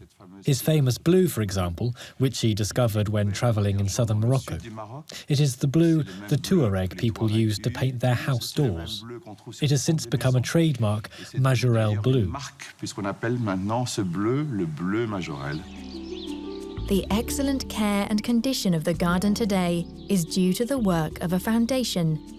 After Jacques Majorelle died over 50 years ago, the intensive blue faded and the garden became wild and overgrown. It was awakened from this sleeping beauty condition by another French artist, the fashion designer Yves Saint Laurent. He and his partner Pierre Berger devoted themselves to this artist garden heritage. Every step here brings a powerful new impression. A tableau composed of the plant silhouettes and the colourful surfaces in the background. The blue painter's atelier is the backdrop for a lush world of plants. There are no inhibitions against postcard aesthetics here, because the intention is to reward every glance with a perfect picture.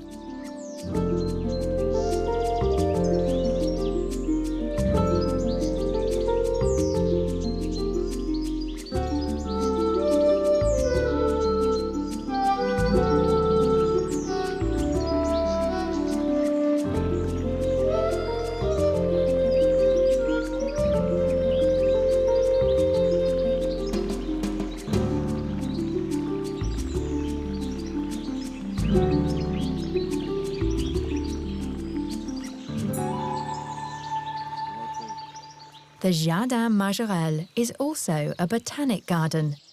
Jacques Majorelle was a dedicated collector of plants. He financed expeditions in all parts of the world.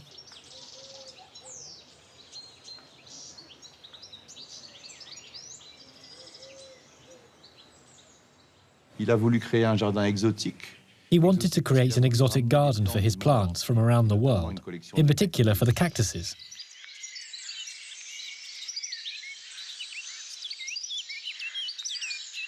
Majorelle wanted to recreate the universe in miniature of the botanical gardens he had known during his childhood in Nancy, which he had regularly visited.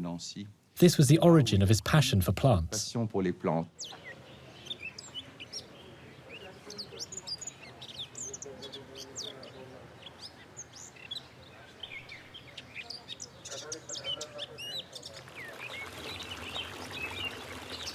Majorelle also developed a passion in Morocco for Berber culture, and his former studio is now a museum dedicated to the Berbers.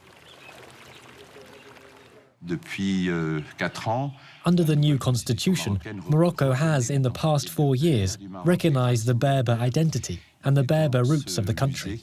The first Berber museum in Morocco presents this cultural heritage. It is a very important development, and with a close link to Jacques Majorelle, because he discovered this Berber identity in Morocco, and above all, in Marrakech. Le Maroc, et surtout Marrakech, découvre cette identité berbère. A part of this identity is an ancient traditional art essential for designing gardens by Europeans. A fountain should always have a place in a garden. With this in mind, we visited a mosaic maker and his workshop at the gates of Marrakech.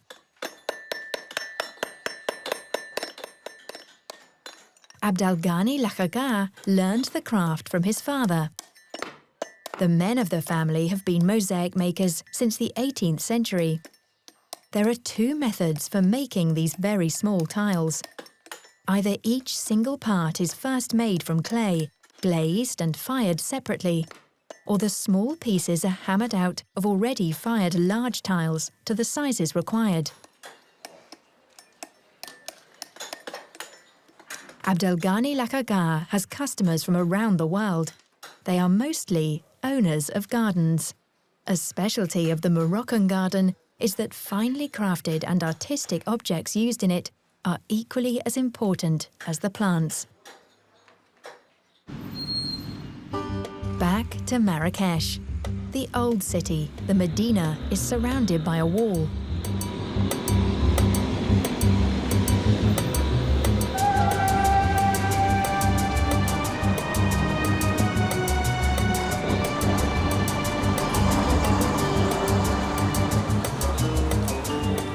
There is no space for buses or trucks in the old city. The streets of the souk are strictly arranged according to the goods on offer. These include, for example, textiles, the items needed for the traditional tea culture, and food. Sweets are particular favourites of both local people and tourists.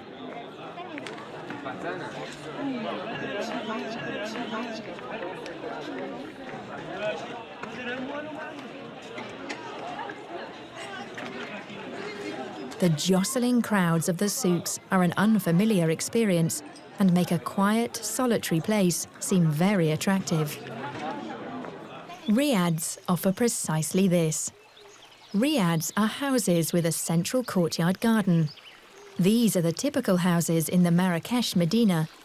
They provide protection from heat, the sun and the dust. A splashing fountain should never be lacking.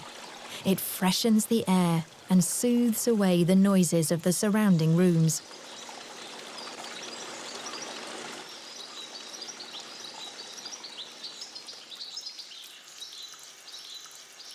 The hot city is soon forgotten in a cool courtyard garden of this kind.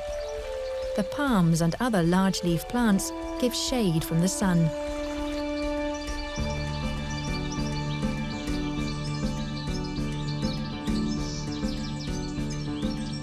The Dane Peter Bergman found a home here over 40 years ago and he restored this riad with its 7 courtyards.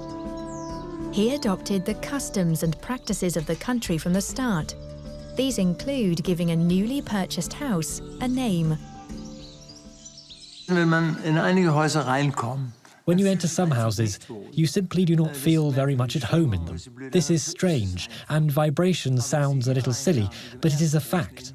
When you come in here through the first large courtyard, at the rear, you experience it. Yes, it is ifulki. Ifulki is a Berber word. It means beautiful and good. It was so beautiful. I felt so good, accepted, welcome, and that is why the house is named Ifulki. There were once about 1,000 riads in the Medina. A few hundred have now been renovated, mostly by Europeans. Some people criticize the sellout of the old city, while others say without the foreigners, the Medina would be a ruin. But without the oriental hospitality of the Moroccans, few Europeans would have stayed here for long.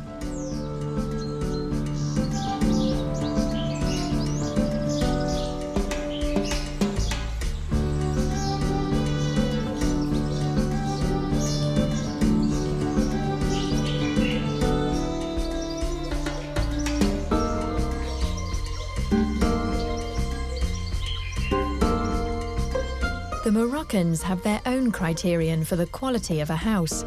It must not only be comfortable and shaded, but also happy. Peter Bergman must have found out how to keep the spooks, the jinns as they are known here, well disposed. I simply asked the neighbours what to do to keep the house happy. They were very pleased with the question. Here comes a foreigner at long last who respects our customs, they said. They told me to leave little heaps of dates, flour and sugar at all the external corners to feed the prosperity of the house. Blood also had to flow, so a sheep was slaughtered. The Gnawi musicians came and drove away the bad spirits. I did everything that was expected, and it has been a happy house.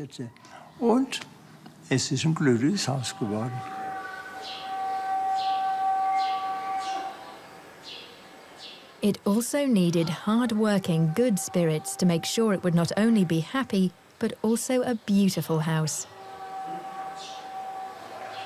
The Moroccan craftsmen are among the best in the world. With all the things you need for the inventory for a luxury riad in Marrakesh, the craftsmen have much to do. We leave Marrakesh and head for the road of the lamp makers.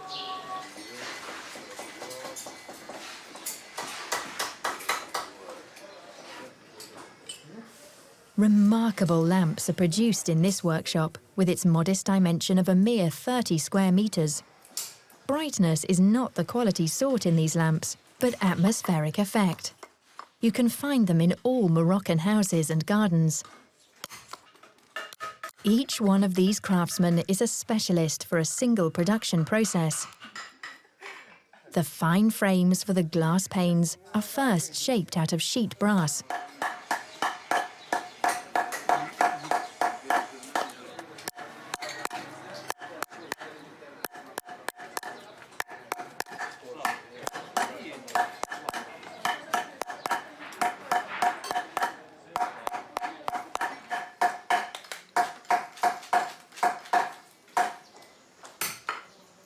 Fitting the glass requires skill and routine.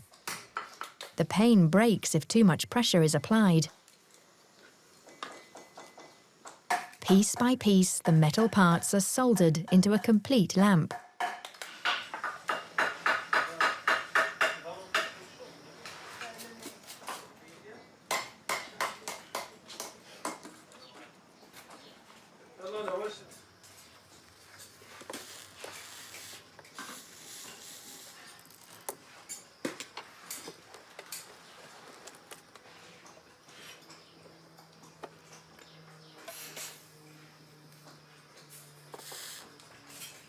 Most of the customers for these lamps are foreigners who value the craftsmanship that goes into them and are thus ready to pay more than for cheap imports from China.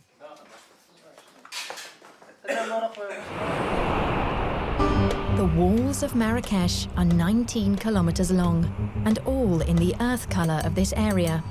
This royal city has been an important trading and exchange center for around 900 years.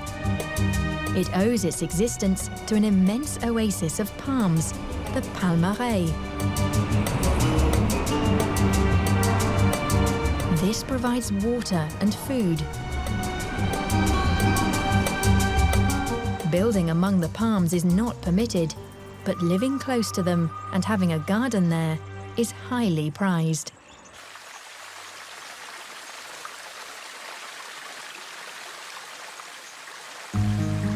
This garden belongs to a citizen of the world, Fabrizio Ruspoli. It is an enchanting and very romantic garden in which the personal signature of the owner can be clearly felt. Water channels and fountains demonstrate an affinity to Islamic culture.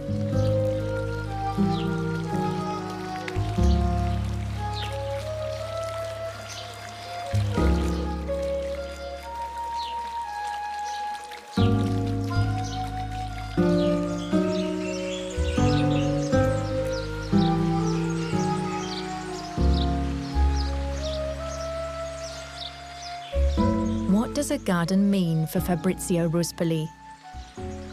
Un jardin, c'est avant tout une collection d'émotions. A garden is a gathering of emotions. It must take you to your dreams and bring contact with memories that have fled very deeply into your heart. A garden is a mirror of the emotions. C'est donc la résonance des émotions.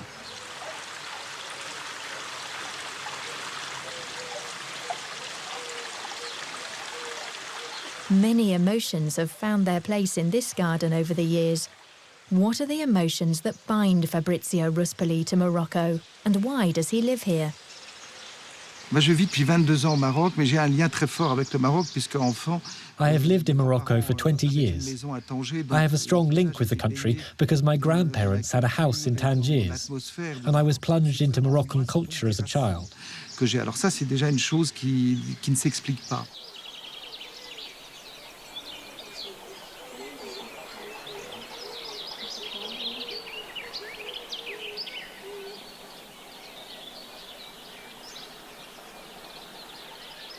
Dans la culture islamique, on est plus, je dirais pas dans le secret, mais dans une discrétion. In Islamic culture, you find yourself by withdrawing into peace and tranquility, permitting you to live thoughtfully, with a bowed heart in a vertical communication with God. This, rather than a mere outward orientation, which is more of a European approach. I think that is a very important aspect of Islamic culture. C'est un point qui est très important, je crois, dans la culture islamique. A garden, as it is perceived in Islam, is a place for introspection. But an Islamic garden is also characterized by other functions, for example, utility. Fabrizio Ruspoli employs Berber gardeners who maintain a lush vegetable garden. The garden furrows are flooded in the early morning in the traditional irrigation method of the Berbers. The earth must first be heaped to model runnel channels for the water.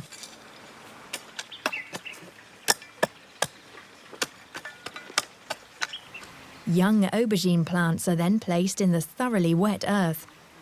They are protected from the fierce sun by the protruding branches of trees. The gardeners can harvest vegetables several times a year, and these are then used in the kitchen close by.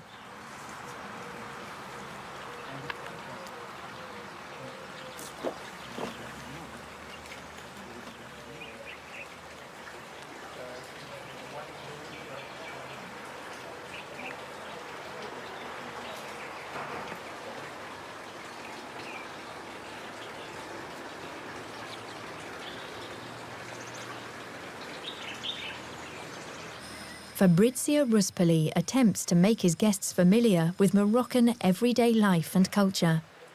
Bread is an important component of this. He has a traditional wood-fired oven in one of his gardens for baking bread. Bread is not only a basic food, in Moroccan culture it is holy in the sight of God. Bread is never thrown away. It would be unthinkable for this bread anyway. It is delicious, especially with a little olive oil.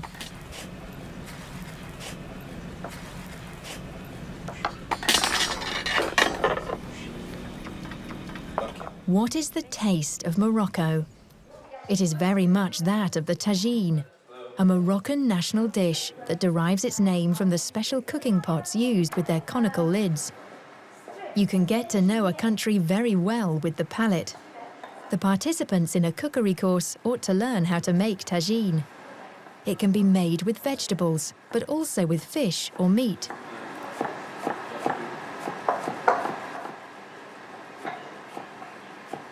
Spices such as cumin, coriander, garlic, curry and ginger are mixed in the tagine with oil and a little water.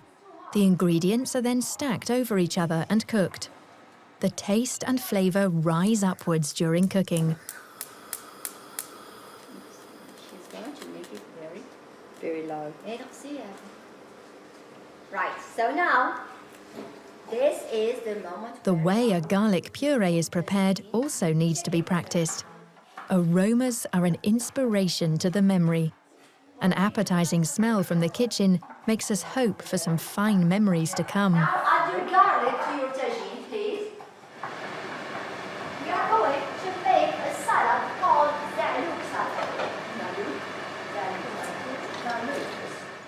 The Palmeraie is a good place for gardens. In the middle of this forest of palms, we visit an atrium house with a green inner courtyard.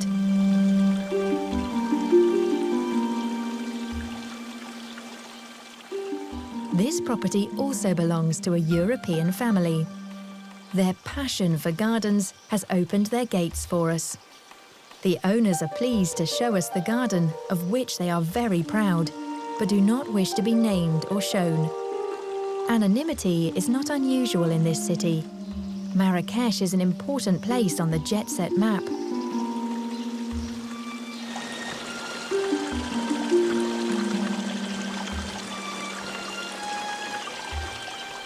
Many rich and famous people have established a private retreat here where they enjoy Oriental luxury.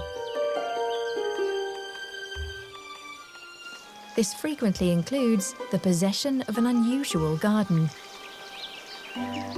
The reason why the owner created a garden in Marrakesh is the climate. She is a passionate plant collector. Few of her plants would survive an icy winter in the north.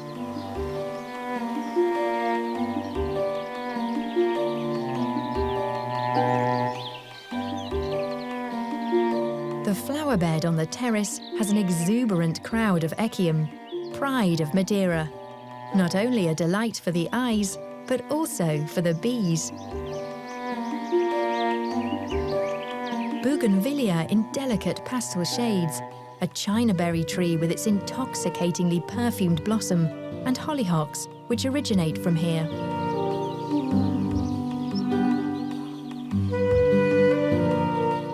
Islands of palm trees have flowering shrubs at their feet, edging generous lawns. This reveals the European hand of the garden designer. The magnificent cactus plants of this size clearly come from the cactus farm north of Marrakesh. It is the largest cactus farm in Africa, on 7 acres, with 150 types from around the world. The founder came from Germany, but the family business is now in the hands of his widow and daughters. This is virtually a European female-run company here in Morocco.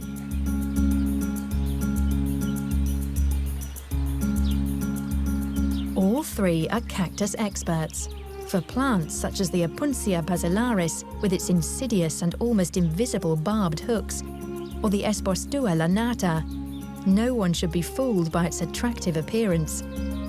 The conditions are ideal for cactus plants here in Marrakesh. They need 100% sun and sand, gravel and earth in equal parts.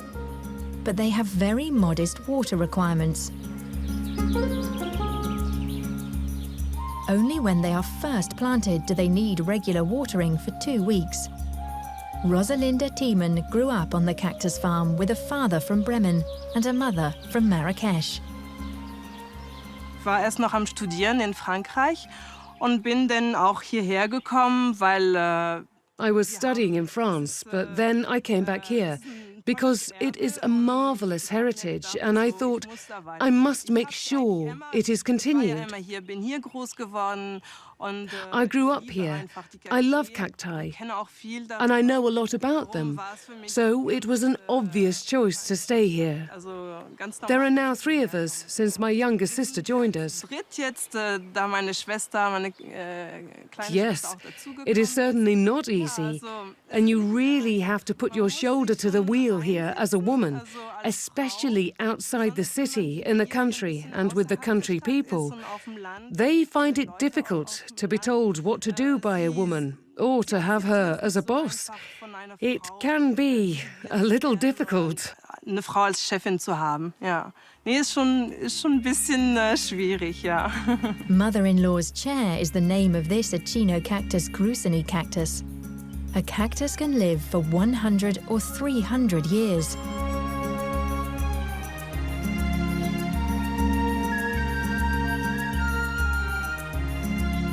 Pachycereus pringlei is named after the American botanist Pringle.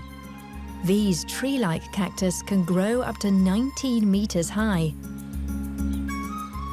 Most cacti come from South America, and they are becoming ever more popular in the gardens of Europeans who have settled here. Sehr viele kommen nach Marokko. Many people come to Morocco because they can have a garden and benefit from the sun. Many come from places where the climate is not always so pleasant, and a lot of these people create very beautiful gardens. Benshaban Abderrazak has also created a beautiful garden.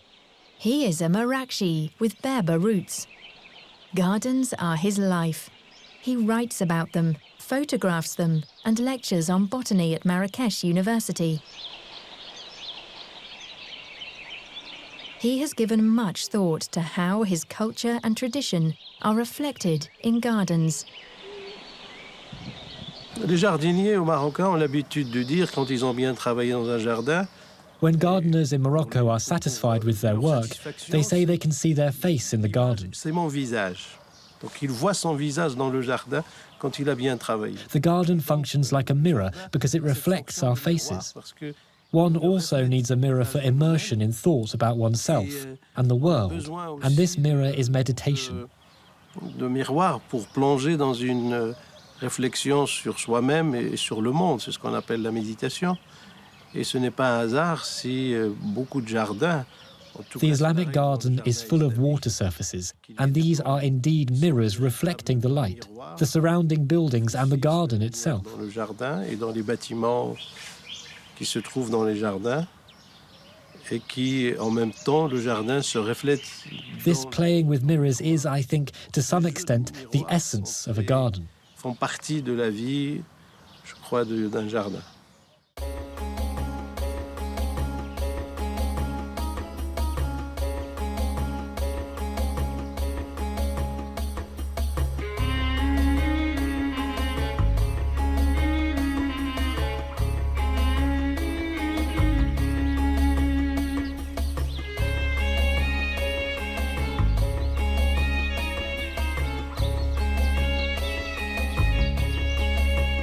Despite his love of water surfaces, Benshaban constantly changes his garden over to a dry planting scheme and to plants with very modest water requirement.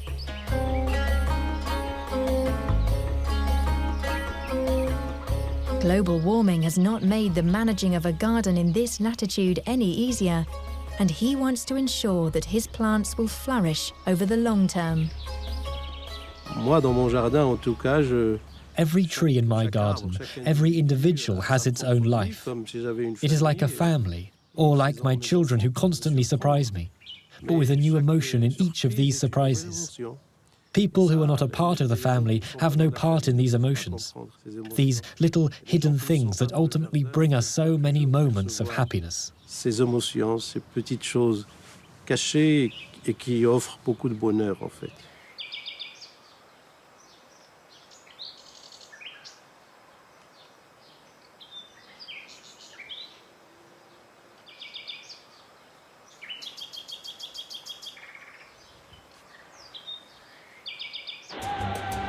we set off again, this time to the Berber Monday Market in Ourika, southwest of Marrakesh. The landscape here among the foothills of the snow-capped Atlas Mountains is fertile and a lush green. Once a week, small farmers and traders bring their goods to market here.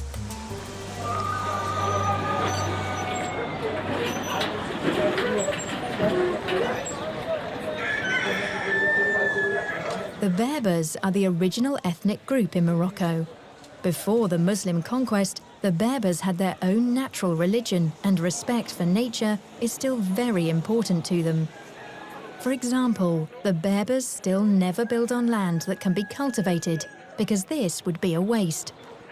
The market serves the food needs of the local people.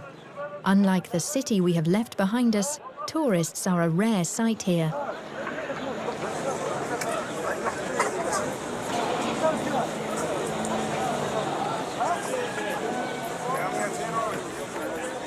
We have another destination here in the fertile surroundings of the Ourika River.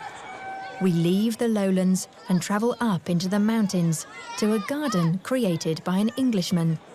Stephen Skinner originally wanted to move to Marrakesh, but then he discovered this place and built himself a kasbah. This valley, the Ourika Valley, is the valley that Moroccans, Marrakechis, escape to in the summer months. And because it's cool and it's a dry, hot heat in the summer. And I could not believe the lushness of this valley. I suppose we are on the edge of some pretty enormous mountains, and so there's a lot of water. And Stephen uses this water for a garden with spectacular views. The Atlas Mountains, with their 4,000-metre peaks, separate the Maghreb lands from the dry Sahara. The clouds leave their rain here, and the water from the Atlas Mountains supplies Marrakesh. The Atlas forests were cut down and cleared over the centuries. The erosion caused by humans is a serious problem for the mountains. Plants are the only answer, as here in Skinner's garden. Has this remote location in the mountains changed him? I don't think it's changed me. I think it's had an impact on me in appreciating that life can be very simple and can be better, simpler.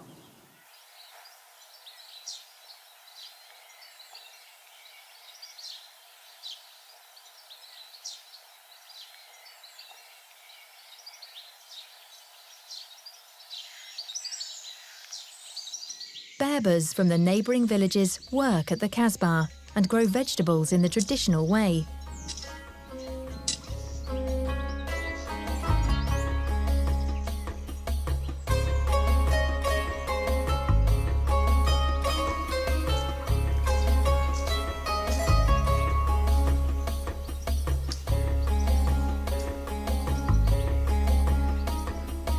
Skinner gives his gardeners a free hand. They know the climate and the soil best. And this is how his garden developed, not to a plan from a landscape architect, but in a dialogue with the human designers and with the constant panorama view here at a height of 1,000 meters. We are in the land of the Berbers, where ancient traditions still survive as a matter of course. It is the same here in Tamslocht, where traditions survive and potters produce vases as they have done for thousands of years with the local clay. The potteries are lined up one after the other.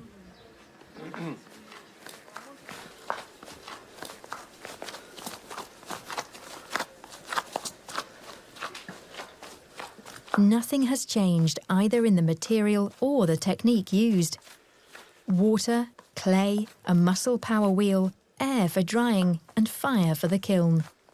The technique has been passed on from generation to generation. The method by which thousands of vases are made seems almost archaic. The entire village lives from the pottery production. The size of the vases makes it plain why the potter's wheels are buried in the earth. It is only by this means that the potters can work without scaffolding.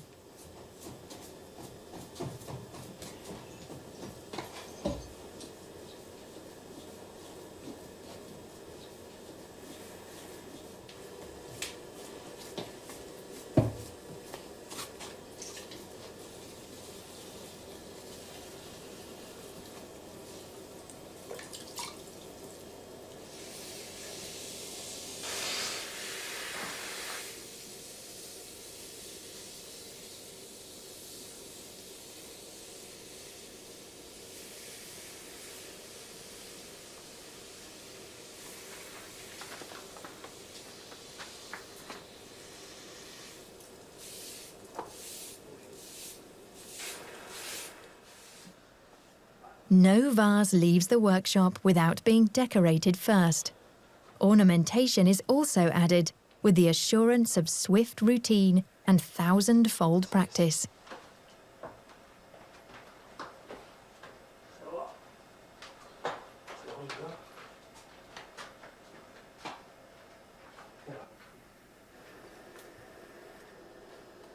Once the clay has dried so that it is nicely elastic in consistency, patterns are inscribed on it.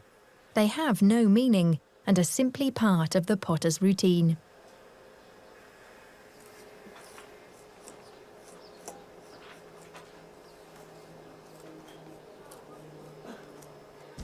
The kiln is heated with anything that burns well, sawdust for example.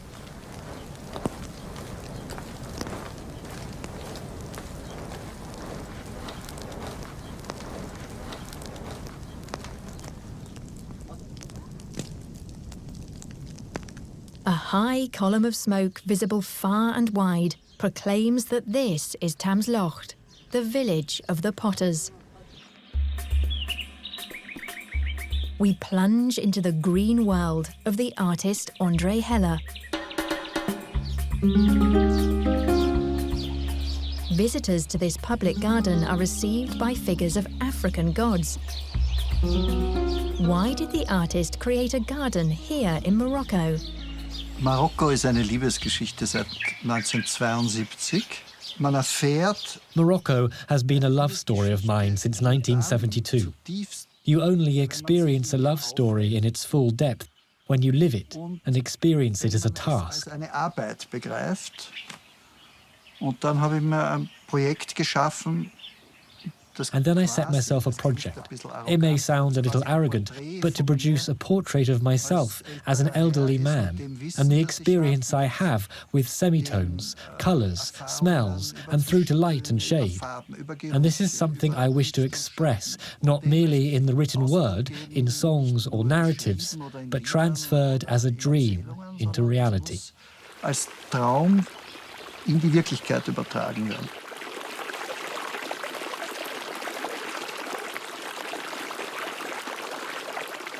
The reality is a garden that seeks to create a symbiosis of nature and art. The wandering on tortuous paths constantly opens up fresh perspectives, showing in equal measure the art collector and the plant lover.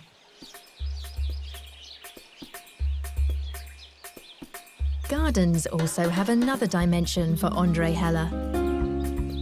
Aber wenn man sich vorstellt, welche When you consider what supreme energies gardens possess and recall that the older they are, the more beautiful they become, then there is little in the world that will compare with them. Surely not us. Can we expect to look better at 200 than we did at 35? The garden André Heller has laid out is not yet 10 years old. It is still in its first infancy, but it looks significantly older and more mature because large and mature plants were acquired for it from the start. Every care has been taken to ensure there were no failures. Plants from around the world have found a new home in the artist's garden. New York was the compelling idea here, Heller says. a city where the mix of people with utterly different origins has created a community of incomparable energy.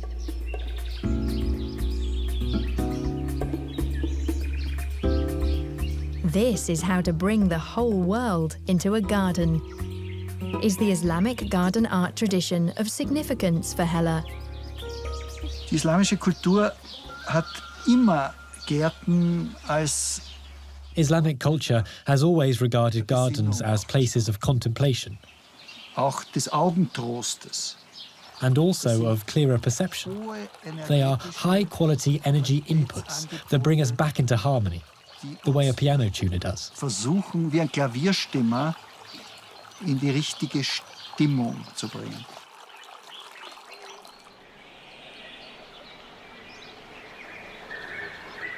The effect gardens have is not sufficiently appreciated, Hella says. Man sollte in Wirklichkeit the categories of the Nobel Peace Prize ought to be expanded to include gardens. Gardens are a peace offering. There can be no question about that.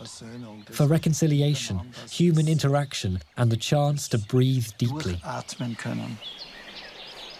We leave this garden reflecting on the notion that gardens can help to establish peace, either in oneself or between different cultures, as experienced here in Morocco. We take in the view of the high Atlas peaks with relaxed enjoyment, before returning once more to the secret garden. What we find here is a very private and luxurious domain, but with an important aspect of Islamic culture implemented here.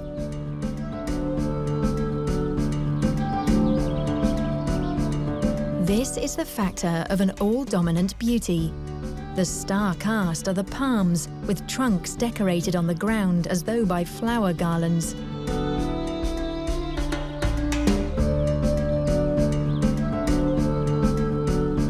The longer you stay in this garden, the more certain you become that someone wants to unite everything belonging to a perfect garden of the Islamic tradition in this one place. Visual axes bisect this 55,000 square metre garden area, and the significance of water is clear from the numerous fountains. Roses occupy an entire section of the garden, and the owner is clearly devoted to them.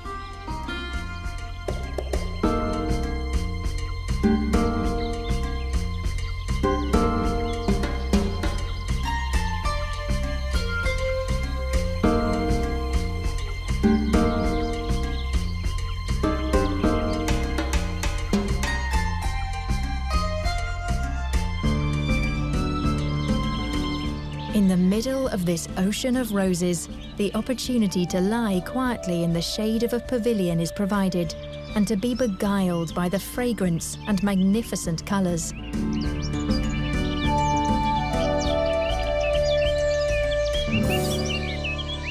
But the innermost core of this garden has another surprise in store. Surrounded by architecture reminiscent of the Alhambra, there is a large pool of water, of the kind found in traditional Islamic gardens since the Middle Ages.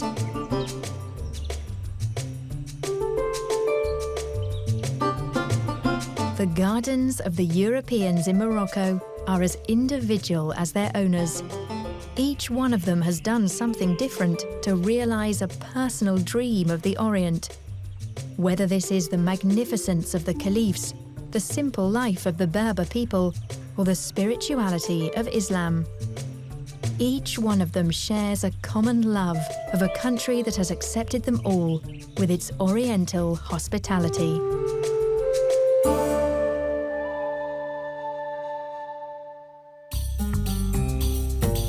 Andalusia was a part of the Islamic world for nearly 800 years. Gardens here are a reminder of this period through until today. How did this epoch shape garden art in southern Spain, and what roles did handicrafts and architecture have in all of this? We set out on a voyage of discovery to the roots of European garden art, which are over 1,000 years old and Islamic.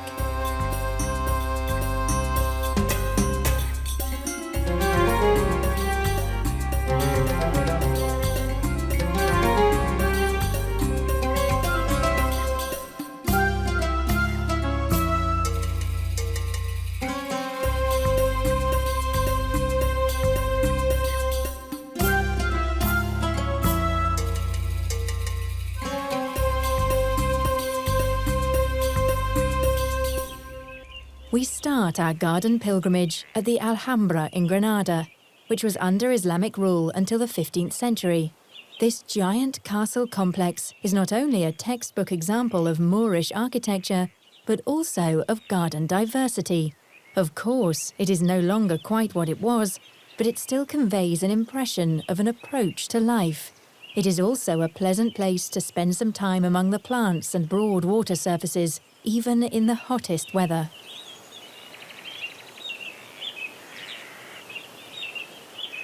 The Alhambra is a demanding task. For the gardener Cristobal Romero, for example, a man with a very emotional relationship to his workplace. Mi conexión con la Alhambra. My relationship with the Alhambra dates from my childhood. I lived in the Alhambra, in the Bermeja Tower, for 3 years. My father worked here too for 35 years, and I have now worked here for 33. It is my life. Y yo llevo 33, así que mi conexión es mi vida. Water brings life to the Alhambra Gardens. The famous water staircase still leads down through the grounds today. Starting from the highest point, the Arabs succeeded in bringing the water here a distance of 8 kilometers upriver. It also irrigates gardens that are at first hidden from visitors. The Arayanes courtyard, a representational site where the emir received his visitors.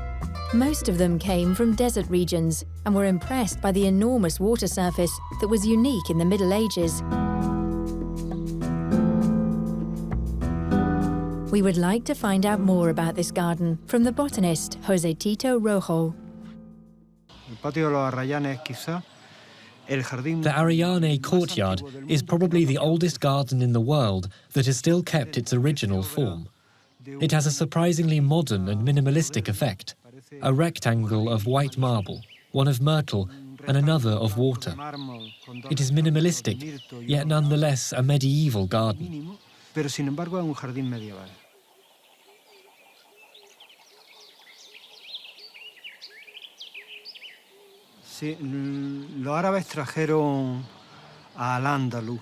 The Arabs brought many plants with them to Al-Andalus, the useful and the purely beautiful. They range from the aubergine to the Damascus rose, but the most characteristic is myrtle.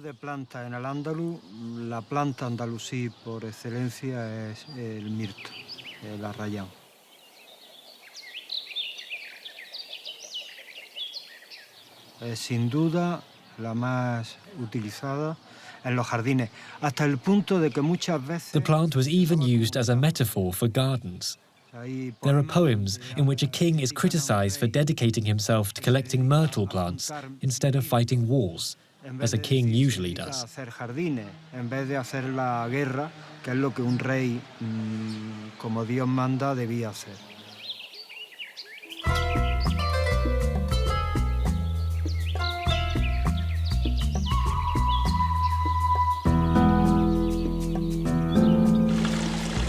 The basin is fed on the 2 front sides by bubbling fountains.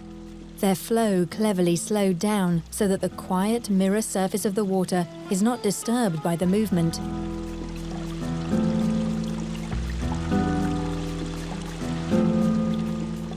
When the sun is directly over the courtyard at midday and a light breeze is also rippling the water, the delicate stucco work comes to life.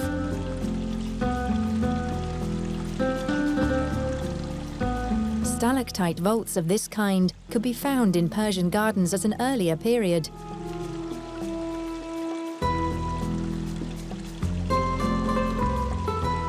Garden lovers were open to influences from around the world, even in that early time.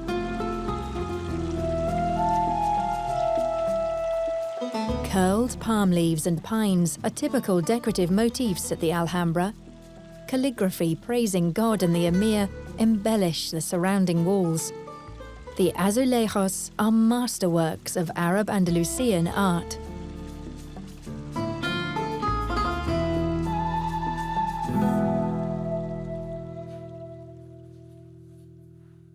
In a studio set among the mountains behind Granada, we enter into the mild and medieval colour world of the azulejos as created by Fatima Quesada and her daughter Luz. Luz helps her mother with the complex work these very small tiles demand. They are so small that they must first be prepared in the studio before going to the craftspeople who do the tile-laying work. Fatima Quesada not only produces tiles, she also creates the different shapes and colours for them, precisely as they used to be in the Middle Ages. All of these tasks need preparation. Her daughter Luz places many parts together until the standard size of a tile is reached. She then sticks them together temporarily. The adhesive can be removed once the tile has been correctly placed. Fatima sets out the entire pattern, numbering and sticking all the units together as preparation work for the tiler. How did she find her way to the ancient craft of tile maker? I was a ceramicist at Madrid Art School and was asked to make some azulejos by the director. At first, I felt a little insulted because I wanted to be creating works of art as a ceramicist. But today, I am proud to be a tile maker.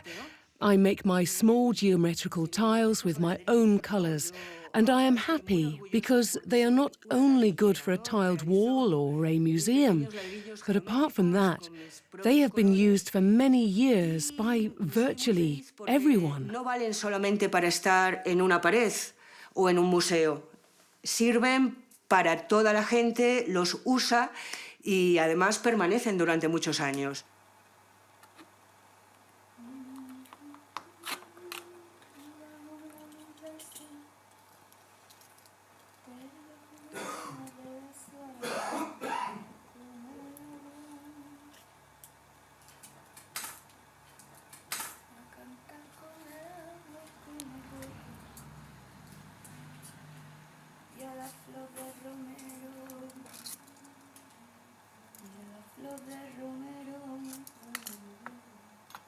Pero quizá los países del sur. People love colour in the countries of the south. I often say the North Europeans are afraid of colour. But down here in the south, this fear is unknown, and we combine all colours. A German would never use all colours in his house. No, only one or two. White or grey. That represents an entirely different tradition. Pero esto representa otra tradición.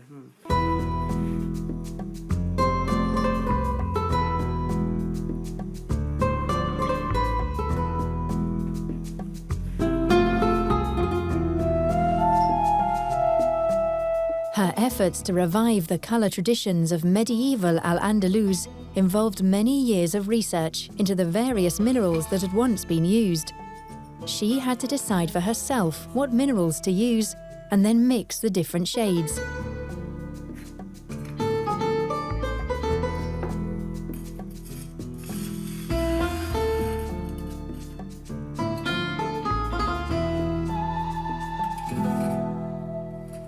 Fatima Quesada shares her fascination for the Arab love of beauty with Manuel Garcia. The landscape architect has built a home in the Bay of Marbella in southern Spain.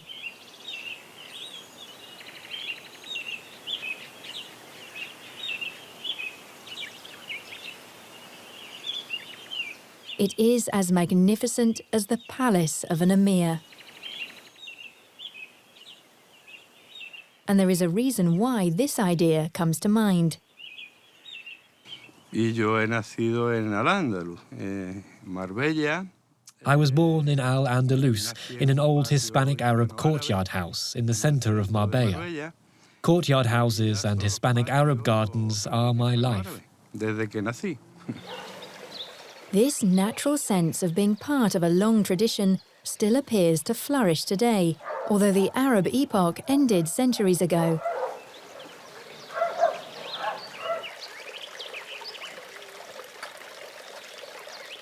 Linear watercourses and groups of fountains belong to the distinctive repertoire of Manuel Garcia in his work as a garden designer. The Arab cultural heritage is the foundation he builds on.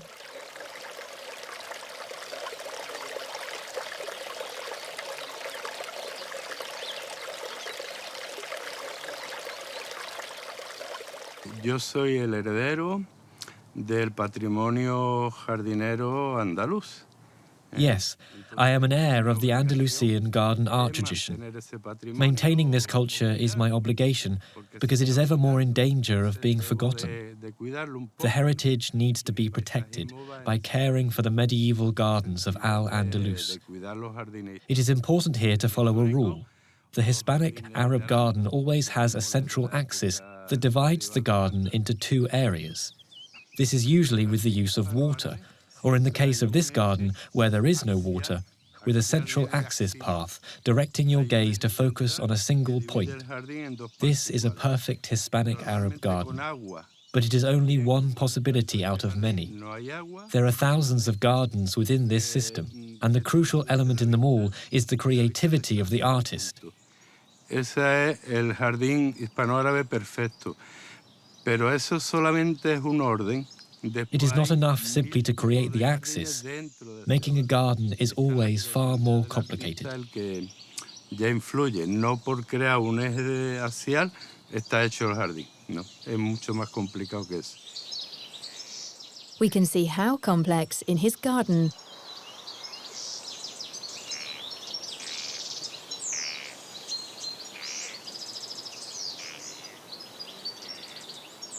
The high cypresses have the effect of slender columns, untypical for an Arab garden, which ought to be laid out starting from the top like a carpet pattern.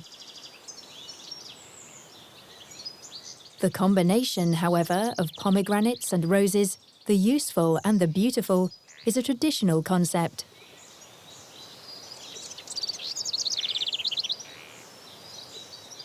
We set out for the nearby city of Malaga, where Arab life in Europe had its beginnings 1,300 years ago. Malaga flourished in the Middle Ages with its trading port. The Alcazaba, the citadel of Malaga, had already been built in the 11th century.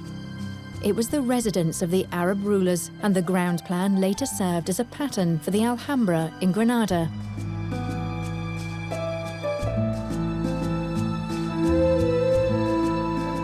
The Arabs brought bitter orange trees with them from North Africa and planted them even in their fortifications.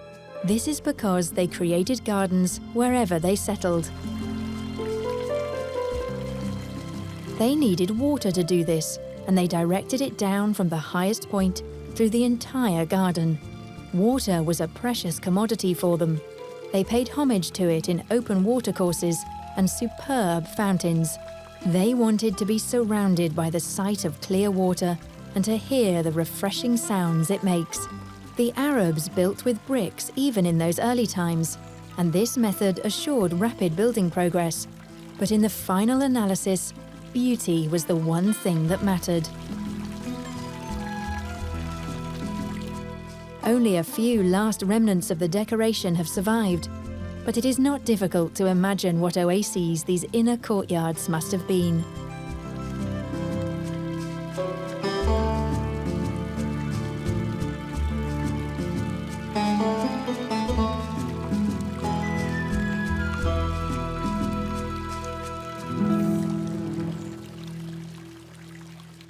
The channels were laid in curves to slow down the flow of the water. But there was a second reason why they favoured this shape. Their so-called elbow gates were also built to a similar principle, to slow down attackers. They managed to slow them down until the end of the 15th century, when the Catholic kings finally succeeded in reconquering Malaga and permitted a few Muslim families to remain in the city. We are on our way to Córdoba. 1,000 years ago, it was the capital of Al-Andalus and also a city of fabled gardens. Has this tradition left any traces? Cordoba has remained to this day a symbol for the peaceful coexistence of three religions during the Middle Ages. Muslims, Jews, and Christians lived in these alleys. The houses here give the impression of being closed to the outer world, as is common in the Arab countries. But the walls hide a specialty of Cordoba. The patios, as the inner courtyards are known, had their origins with the Romans and their atrium villas. The Arabs adopted this architectural style because it functions so well even today.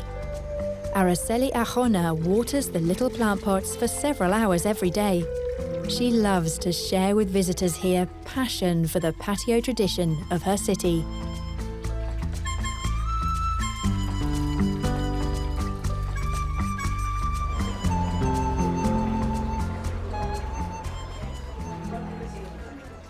Situated on the banks of the river Guadalquivir, Cordoba had the water it needed to become a city of gardens.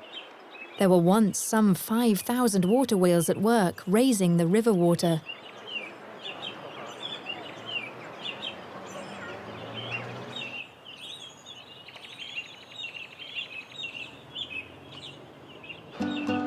The mezquita was once the main mosque.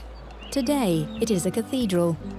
The orange tree courtyard, dating from the 8th century, is considered to be the oldest garden in the world.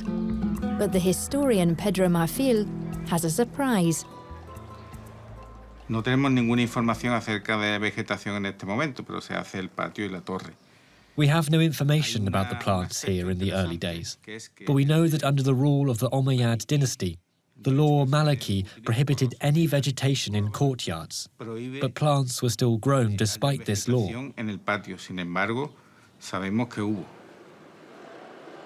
Since when have oranges been grown then in the mezquita courtyard? I believe the orange trees must have been introduced with the structural changes made during the Baroque period. This was when the Santa Maria fountain was built. It is probable that the ground level was raised and that orange trees were planted with their trunks continuing the line of the building interior columns to create a Baroque theatre. Los árboles que yo pienso que había eran olivos y palmeras. I believe olive trees and palms grew here previously. There is a 600-year-old olive tree, and it is still flourishing. It is not in line with the other trees in the courtyard, and this means it is older than the Baroque fountain and the rest of the courtyard. Más antiguo que la fuente que hay junto a él y más antiguo que el resto del patio.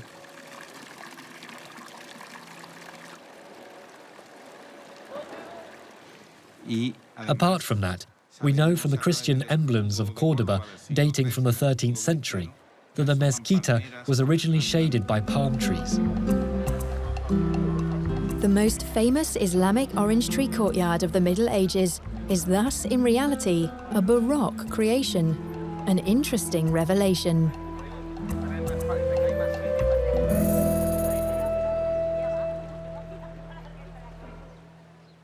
We encounter some remnants of the Arab city walls dating from the 10th century. These surrounded the city as a defence. For centuries, the Andalusians wanted nothing more to do with their Arab heritage.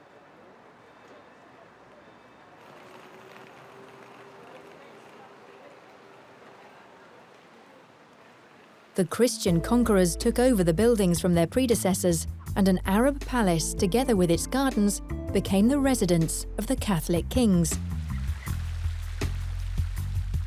We no longer know what these looked like at that time. What we can see today dates from the middle of the last century, and it was inspired by the Islamic garden tradition, in which water played such an important role.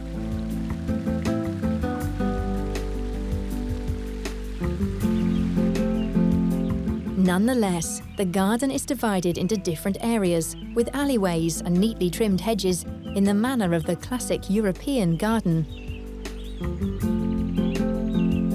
A visit is especially rewarding in autumn, when the opulent celosia and the delicate roses are bathed in a soft light. About 60 years ago, the mayor of Cordoba recognized the tourism potential of the Arab garden heritage and he combined it with the romantic image of the Orient. This includes the cypresses, although these trees first arrived in the gardens of Andalusia in the 19th century.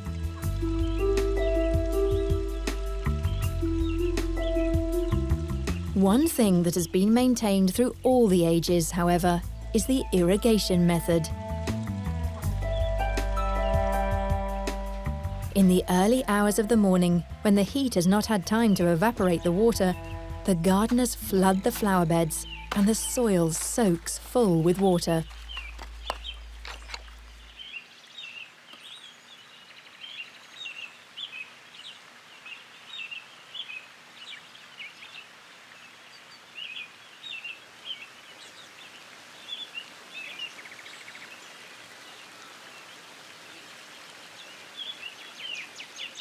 Several ages coexist in the garden, the traditional and the modern.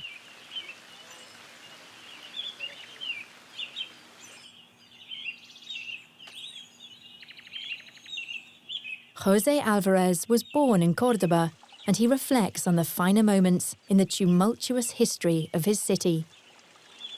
No se puede negar que el Islam se propagó por el norte de África. There is no doubt that Islam expanded from North Africa, as was usual at the time.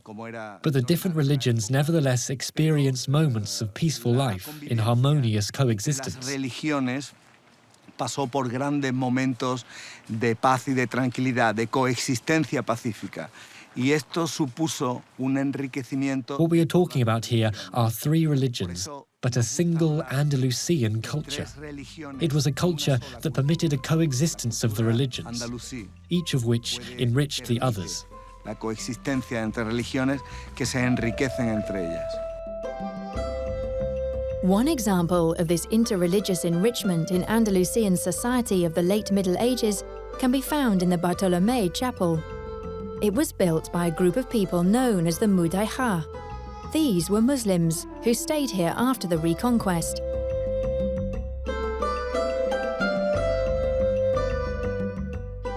Their clients were Christians, and as a result, the architecture they created is Christian, but the decoration is Arab. It consists purely of ornament, because the Mudayhas lost their feel for the Arabic language as time passed.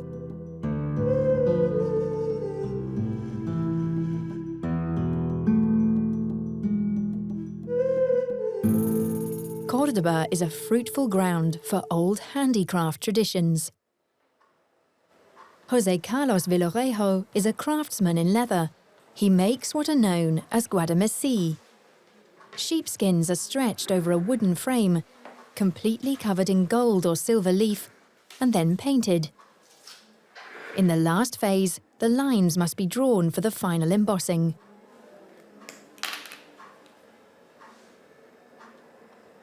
Yo sería la tercera generación. I am the third generation that has worked on the revival of the original guadamesí of the Caliphate of Córdoba. The technique we discovered dates from the 10th century. The finest items are on display in a small museum, which his uncle built. This uncle was also the man who researched the medieval technique for over 50 years. Small metal stamps are used to emboss the pattern into the fine leather.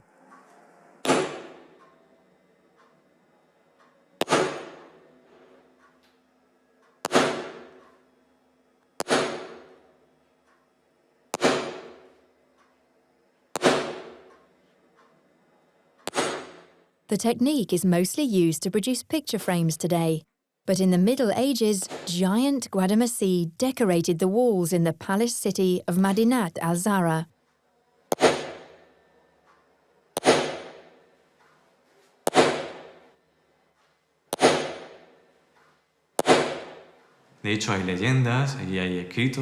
There are legends and written chronicles that document how Madinat al-Zahra was known as the Magnificent.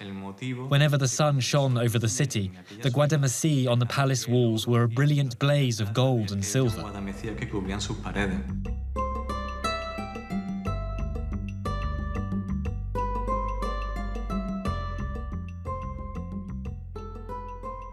Y hay muchísimo escrito. There are many other written records attesting how guadamací were first made in Córdoba, at Madinat al-Zahra. Ya se hacían en Medina Zahara. Madinat al-Zahra is a palace city in a geometrical layout with gardens dating from the 10th century. It was constructed in several terraces on the foothills of the Sierra Morena.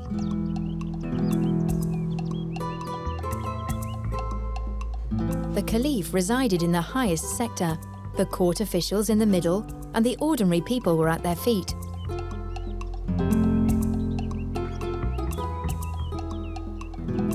The water for the garden complex was brought here by a 19-kilometre-long aqueduct. Exactly how these gardens looked is not known, but pollen tests have shown that fruit trees grew here, and these were only of types that had always been native to the region, such as the strawberry tree. The giant water surface reflects the power of the Caliph. The Garden of the Prince. This is a small garden, but the stony structure gives a very clear idea of what it must once have looked like.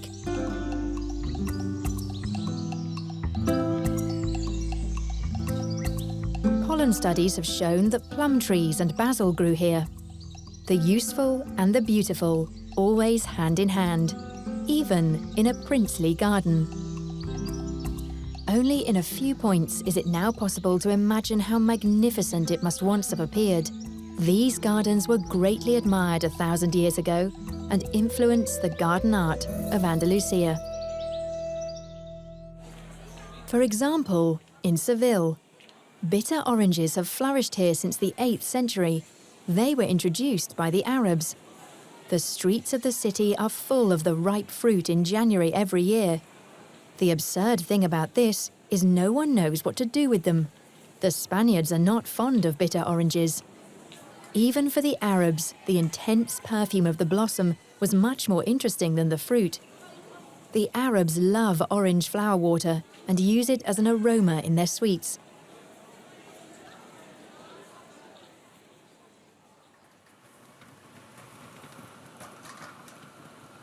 Today, the ripe oranges are taken to a factory for processing and emerge as a puree, which is used, for example, by the English to make their familiar bitter orange marmalade.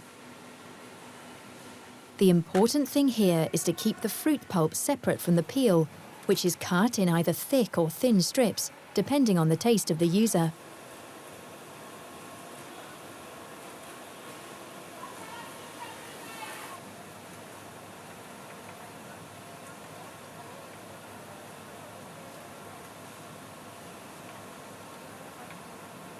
The two are only mixed at the end of the process and exported abroad in this form as fruit mixtures.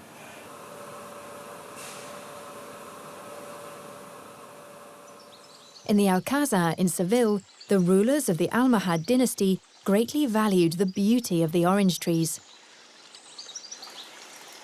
King Al-Mutamid had trees with white blossoms only planted for his wife from Córdoba because she greatly missed the snow on the mountains.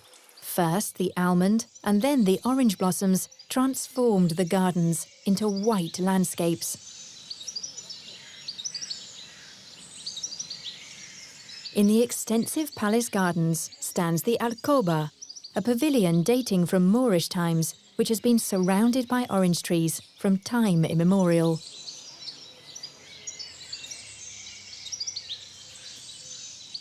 And this is the oldest orange tree in the world. It dates from the 14th century. At that time, there was already a Catholic king, Pedro I, who titled himself Sultan. Arab culture was so strongly anchored at the time that he had his new palace built in Arab style, and an inner courtyard garden was essential.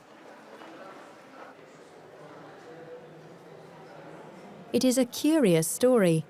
A Catholic king has his palace built by Muslim architects, lent to him by his friend Mohammed V, who in turn had to stop the work on his own construction site, the Alhambra, for 3 years.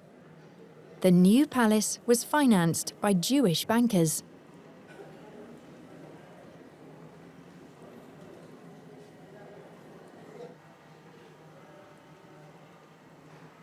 Manuel Hurtado, a historian working at the Alcázar, tells us the tumultuous history of what was known as the Courtyard of the Virgins. Ese jardín fue tapado durante el siglo XVI. This garden was buried during the 16th century because it was not felt to be suitable for a European way of life. A large space in which concerts and banquets could be held was now wanted instead, so the garden was buried under a layer of sand and covered with marble slabs. 7 years ago, during an architectural dig, we discovered that the original garden dating from the 14th century is still intact. We cleared away the sand and discovered the courtyard of the Virgins. We took pollen samples and discovered traces of violets and orange trees, original bitter oranges from the 14th century. The dark points mark the openings from which the water once ran to flood the flower beds that were on a lower level. When people strolled through the garden, their noses were on the same level as the finely perfumed flowers.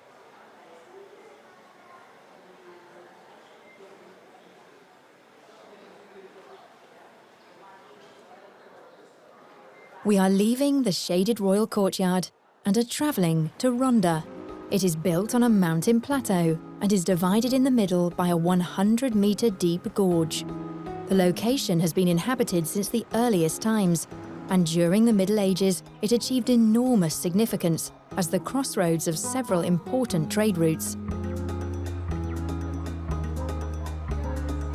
Ronda today is off the beaten path.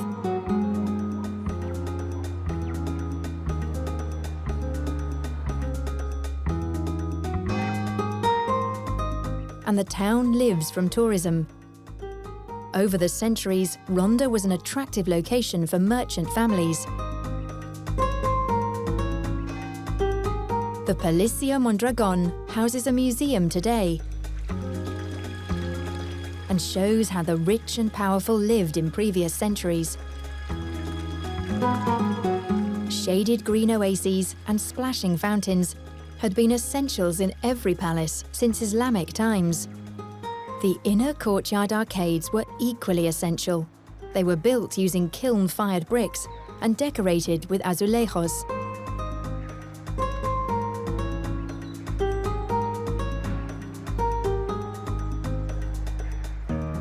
The geographical situation of the town sets natural limits on the amount of space available for gardens, but necessity is the mother of invention.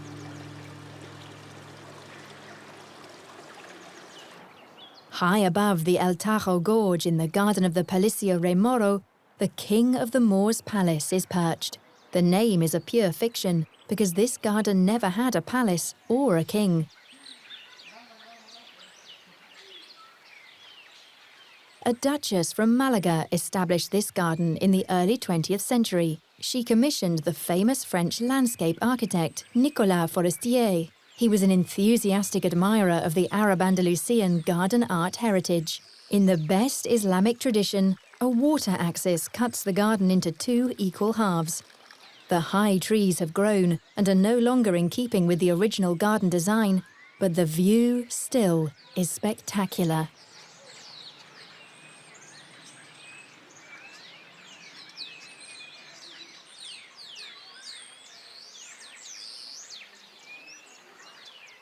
Andalusian craftsmen provided the tiled benches. Their colours are set off to good effect by this very green garden. A Roman arch serves as an eye-catcher at the far end of the garden and frames the landscape views.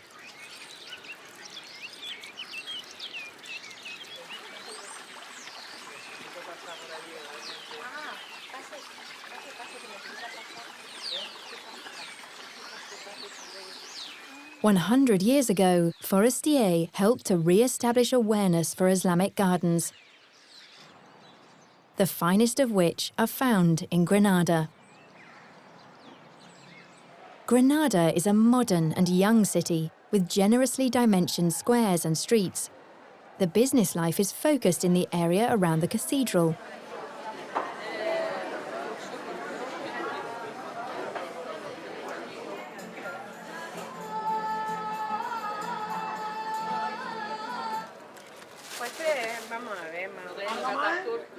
Granada had Muslim rulers for almost 800 years, and they have left their mark on the city through until today. On the banks of the River Darro, we find a house dating from the 14th century. It is located directly below the Alhambra and was built at the same time. The architect and passionate collector Carlos Sanchez recognized and discovered the hidden treasures of this house. Cuando entró aquí, en lo que yo no veía nada, me dijo, The moment I entered, I said to myself, Carlos, this is an Arabic house, and it is complete. I made a drawing so I could be quite sure about this feeling. I told myself, buy this house. It is something altogether unique. compra esta casa, que es una pieza única. Yo iba investigando. I dedicated 5 years of my life to what has been an impassioned masterwork for me that has also had a strong influence on my career. Ha marcado de alguna manera mi trayectoria profesional.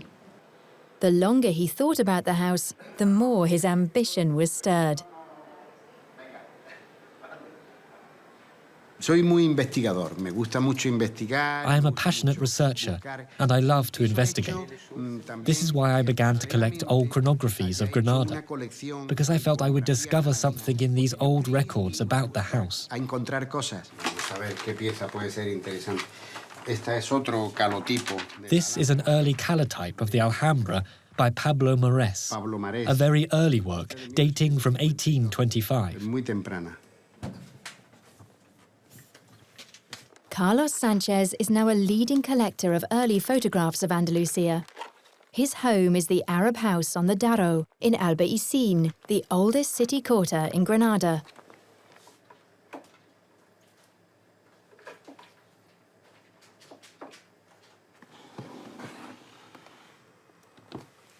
The Albaicin owes its appearance to the Arabs, who first settled in the narrow streets on this hill.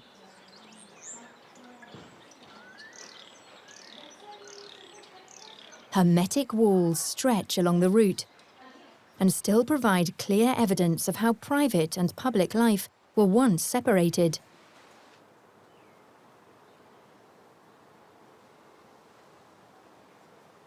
Hundreds of gardens are hidden behind these blank walls. The so-called Carmen Gardens are a traditional feature of Granada. Protected by a wall dating from the 12th century, the Carmen de los Cipreses is laid out on terraces. The name Carmen is derived from the Arabic word carm, which means vine. And the vine is as essential in a Carmen garden as the useful fruit trees. The kitchen garden is on the lowest of the terraces, with pomegranates, medlars, figs and quinces.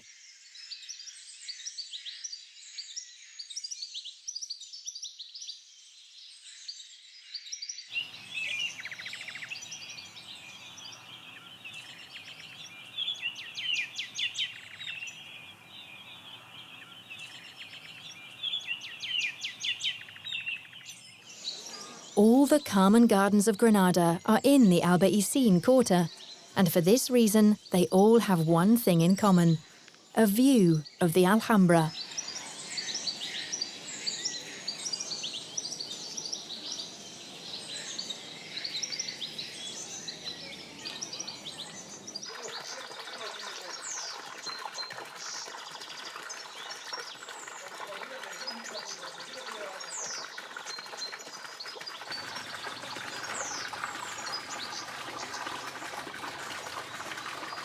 The house dates from the 12th century and is owned by Francisco Fabregas and his wife. He bought the house that had previously been in family ownership since the 18th century. Since his retirement as a Spanish diplomat, he spends much of his time here.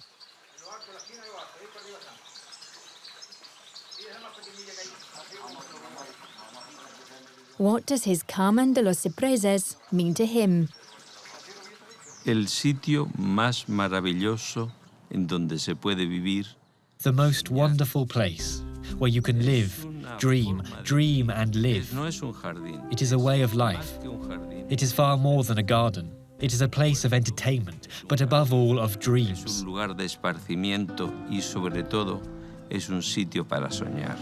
En el principio de los años... During the 1920s, Federico García Lorca and Manuel de Falla met in this garden. Under this pergola, they read books and poems.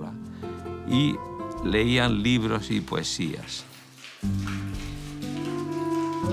Who would be surprised to hear how writers and composers were inspired by the beauty of this place? The inner courtyard of the atrium house contains a beautiful floor mosaic made entirely from round pebbles. It is centuries old and is made to a pattern originally found in Arab palaces. Only very few masters of this art are at work today.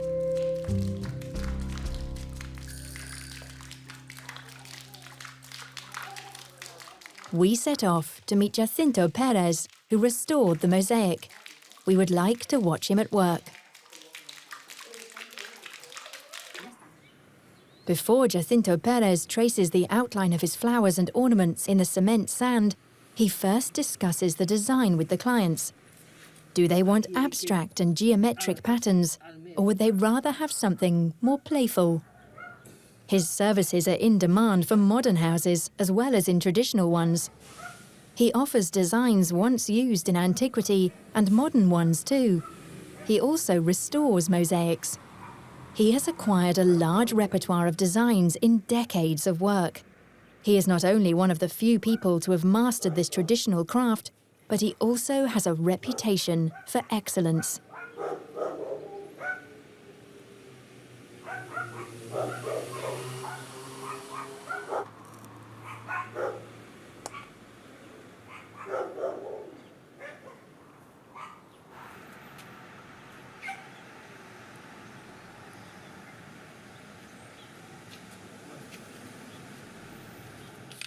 The black pebbles are from Granada, the pale ones from Almeria.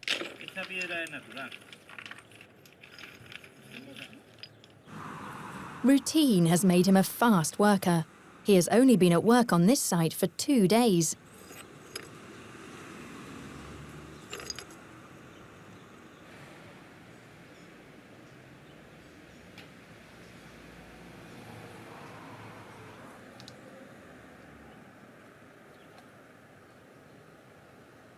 Jacinto Perez enthuses about commissions in Nazareth in Israel, but also at a place we have already encountered. Otro de los sitios más es Carmen de los Cipreses, que ahí me inauguré yo. Carmen de los Cipreses is one of those other places. It was here that I fell in love with this craft. This was the work my father did, and it was handed down from our forefathers. I ignored my studies a little and dedicated myself to this profession instead. I have good memories of this commission. A la que hoy en día es mi profesión, y tengo buenos recuerdos de ese trabajo.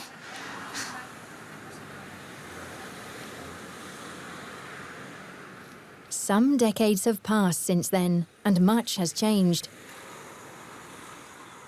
In the past, his father managed a large company with numerous employees. But today, only very few people are interested in taking up this profession. A small partnership in which he and his brother do everything is all that is left of the company. What is his view of the profession? Would he rather change to do something else? No concibo otra profesión. No. I would not be able to find other work, but this is a job that fills me with passion. Each work has its own history, and every commission is a new challenge. And the fact is, I am grateful.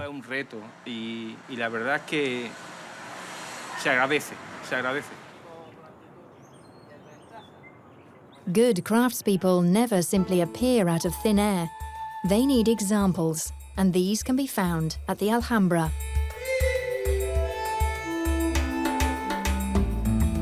For centuries, the best have always worked here, not least in the gardens.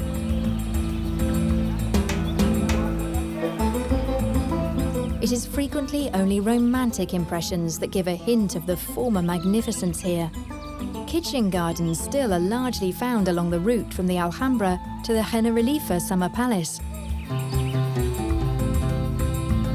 The situation is somewhat higher, and a reliably constant cool wind assured pleasant climatic conditions in the private retreat of the Emir and his family. And once again, how could it be otherwise? Water takes centre stage. There is no doubt about it. The two fountains on both sides of the courtyard have been bubbling since the Middle Ages. But historians dispute the origin of the fountains in the pools. Some of them suspect these first arrived in the 19th century. The delicate architecture and the garden itself together form a single unit. The combined effect was of a luxurious and at the same time intimate living space in the middle of heat and dust. Even though the Alhambra is a gigantic and well-organized tourism business, the gardens retain the feel of a quiet park. We should never forget that we are in one of the most famous historic gardens in Europe.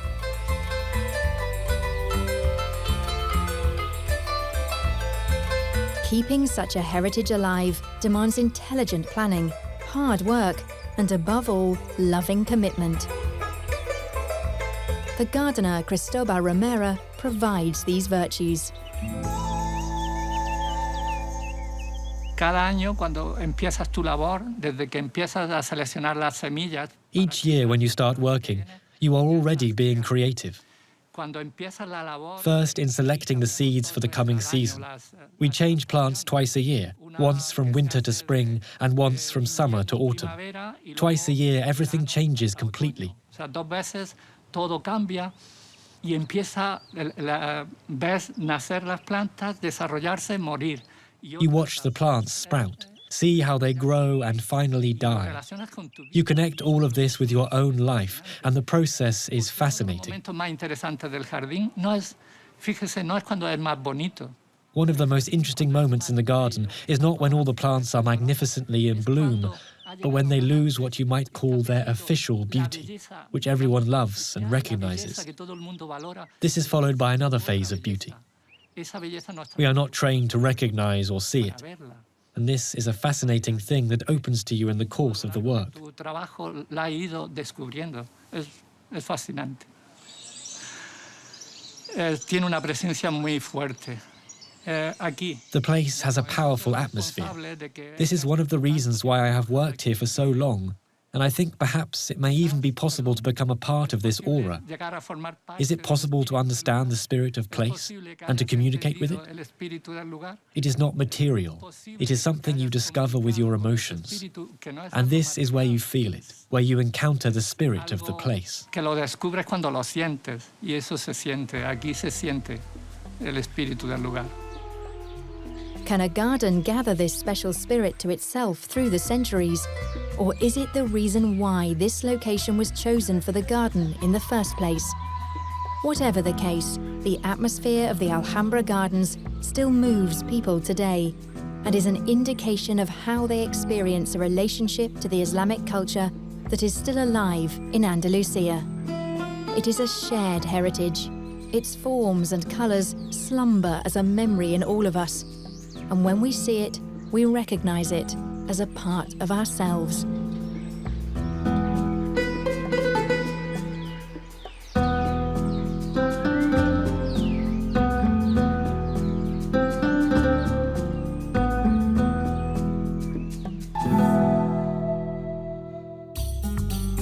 The population of the Middle East is growing and its cities expanding. Space for green urban areas is fiercely contested. Private luxury oases and public parks can only be achieved in a compromise with the climate. In these unfavourable conditions, gardens are altogether rare and remarkable. We set out on a journey of discovery to find out how gardens have changed the lives of the people in the megacities and in the desert.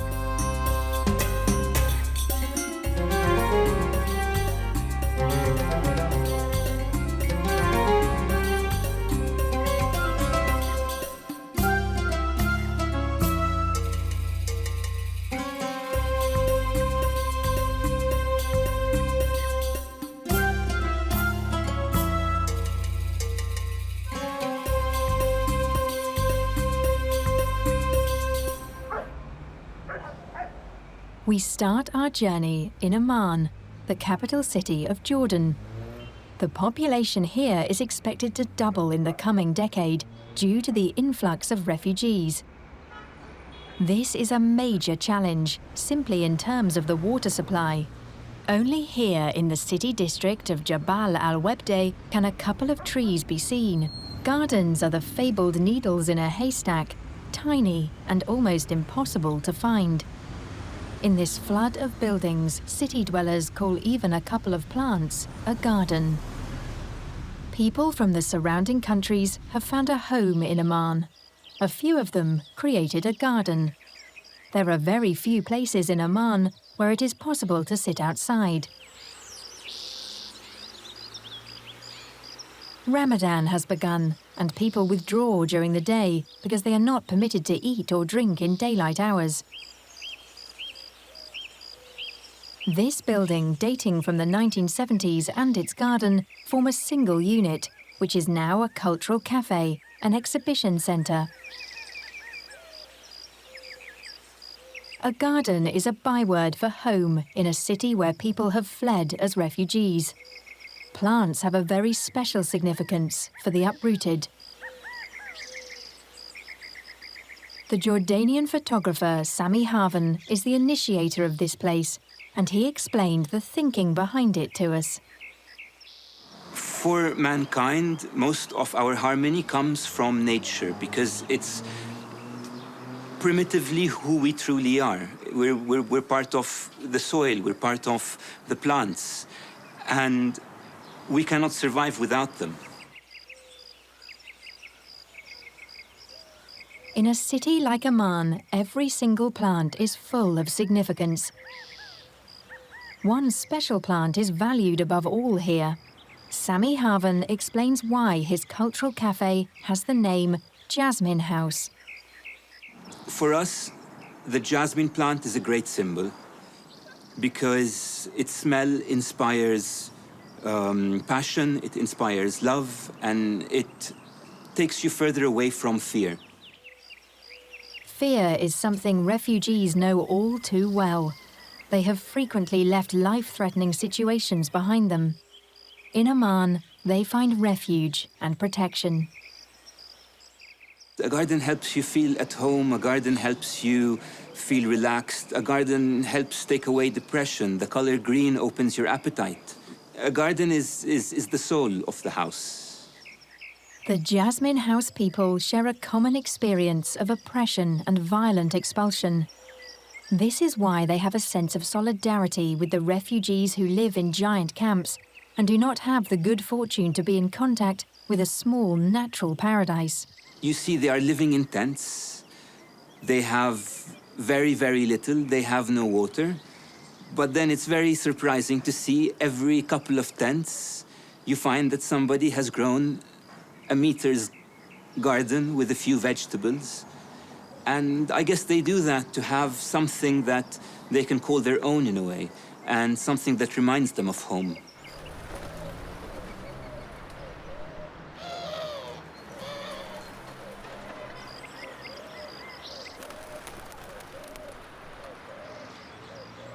You would scarcely realize on first glance that Amman is one of the oldest cities on Earth.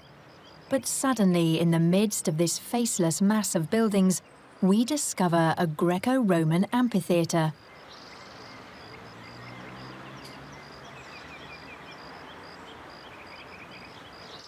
And on the hill opposite, among the plumbago flowers, are the ruins of a 6th century Byzantine church.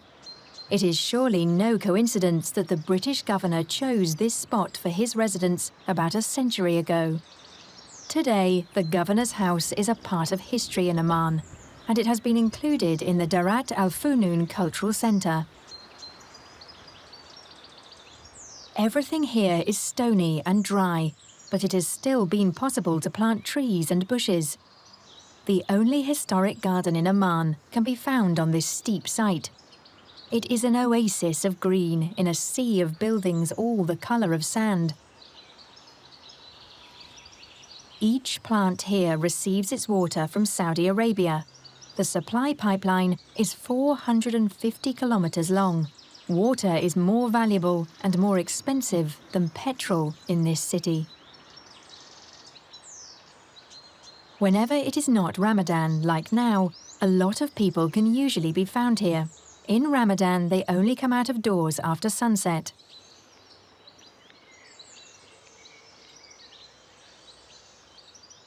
At the moment, only the watchman is here nodding in the shade and can at least enjoy the sight of water, although he can only drink after sunset.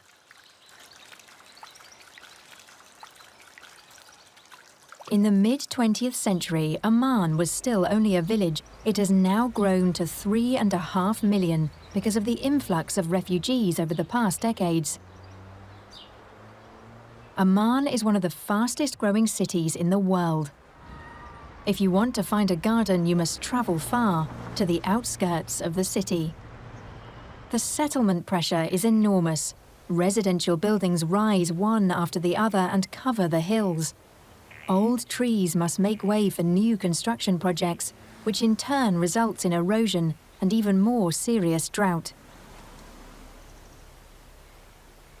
These are not easy conditions for young landscape architects. Zina Jaja must not only struggle with climatic conditions, but also with the wishes of her clients for her gardens. Sometimes also when we have plants that are already there, and for us in Jordan, because it's a little bit hard to plant trees and grow, sometimes the client would not understand that and would ask from us to remove them and put grass instead or lawn. I try to minimize the grass because it's the most expensive element that needs a lot of water, and I try to add a lot of the natural resources that we have in Jordan, like local resources of interesting stone, of even a big diversity of plants that are so beautiful with a lot of colors and seasonal effects. But, of course, thinking of how much water it needs in the garden.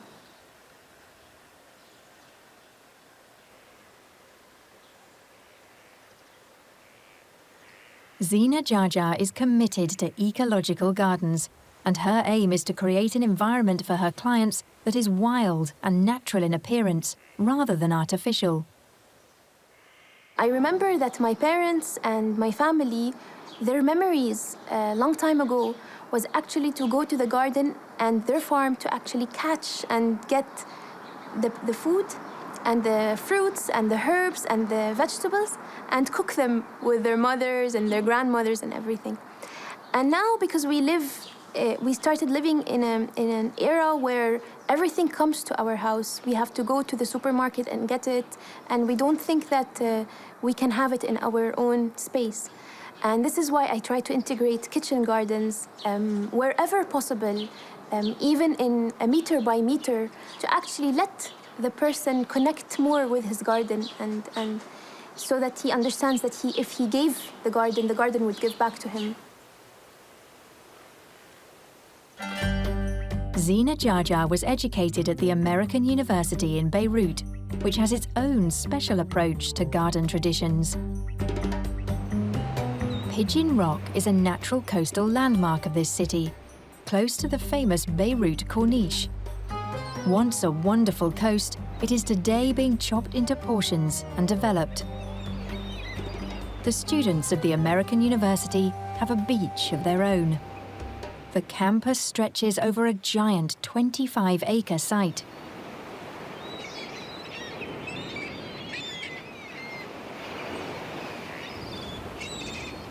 The opportunity to study in a green setting is also a luxury in a European city. The AUB campus is today the only undeveloped site in the Lebanese capital. The university was established by missionaries in the mid-19th century. The city, now one of the most important in the Middle East, was a part of the Ottoman Empire then. Some 8,000 young people study here. Jala Makhzoumi established the Institute for Landscape Architecture a decade ago. She has researched the history of the campus. In many ways, it is a microcosm of Lebanon and of the Eastern Mediterranean. The terraces created a micro-environment. The trees that are native that they planted became shelter, and nature colonized.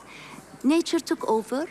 As trees died, the soil was enriched, and there were birds and there were all sorts of fauna and flora inhabiting these places, so that it evolved into a beautiful landscape.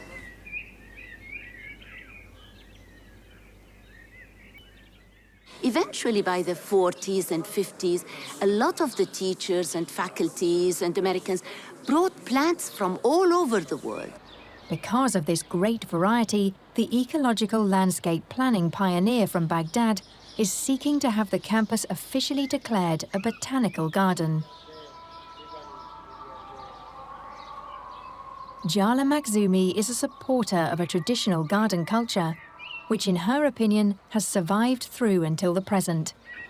She takes a critical view of the application of modern trends in Lebanon. What we do now when we landscape a garden, generally they empty the garden to create a place for the lawn. Never. Every single square meter would be planted with trees, preferably, because that is better use of the land. So it's a full garden, not an empty one. Diversity is very important, so not uniformity. Jala Makhzoumi sent us to Gemaizeh Road in the centre of the city. A historic garden should be found here, hidden away among the town cranes and construction sites. From the outside, it looks like a stretch of enchanted jungle in the midst of building chaos. Behind this green wall, the view opens on a historic facade of the type once common in Beirut. The architect Fadlala Daguerre is committed to maintaining the cultural heritage of Beirut. Our family is in Beirut, has been in Beirut for 300 years now, 350 years actually. And what I know of this house is that around 1840, my family had a silk factory on this land. And this is why we have still some mulberry trees around, because the mulberry trees were used for the silk factory. And most of the houses that were built at that time were houses around a central hall, which is called the Beiruti house. And today we call it the Lebanese house. And all these houses had gardens around, gardens that were to be enjoyed, and of course to be useful with fruit trees, flowers, etc.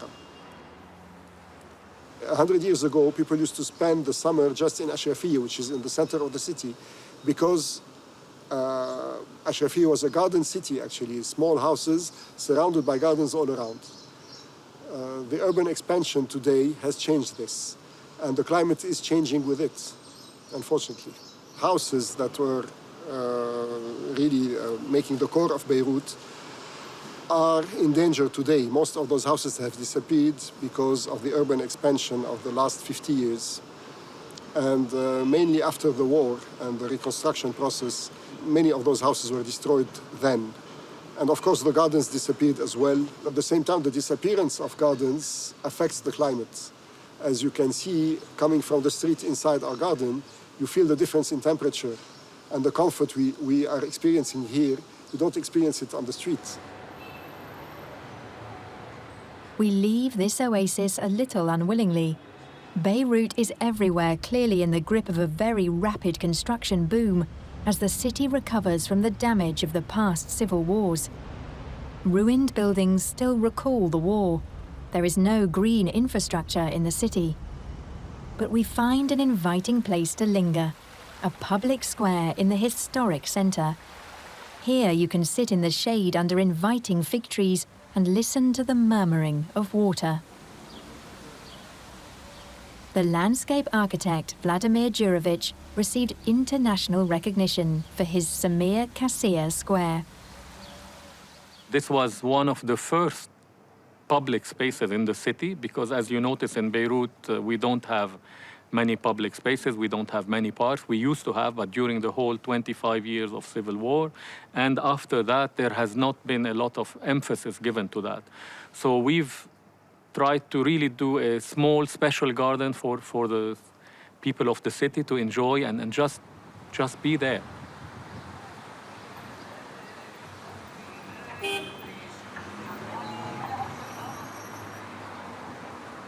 Even here, you can't get away from the Beirut past. The sculpture is a memorial to the journalist Samir Kassir, murdered in Beirut in 2005.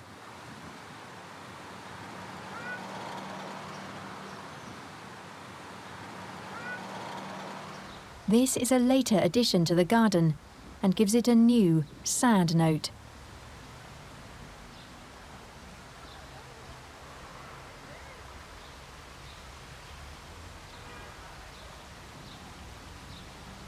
Vladimir Jurovich referred to living witnesses of the past in his planning work. It had these two very large ficus trees that the clients wanted us to take out because ficus trees, their root system is very invasive and can tear up pavements and anything that we do. And when I visited the site and I saw those trees, I went back to the client, I said, if you're planning to remove the trees, I will not do the project. I can incorporate them. And so we started by elevating 1.5 meters. So if you see the wooden deck is a way to allow the roots to stay down, allow the air to go in, the rain to go in, and never to have... So I've ticked that box with the client in order to conserve those two trees that have witnessed everything that happened in Beirut. And I mean, of course, you wouldn't touch.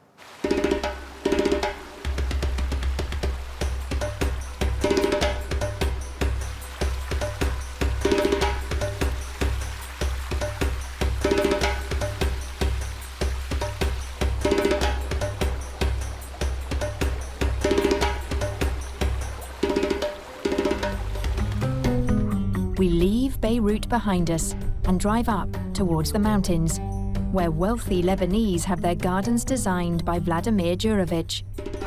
The city is sprawling rapidly up here. Houses are being built high up in the mountains. The ruins of a Roman temple tend to be no more than an obstacle in the way of expansion plans.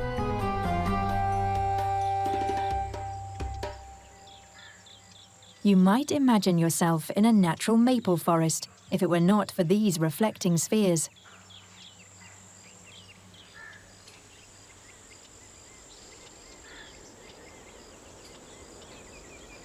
The garden belongs to the Lebanese fashion designer Elie Saab, who built a retreat, but also a place for conviviality up here at 2,000 meters above sea level.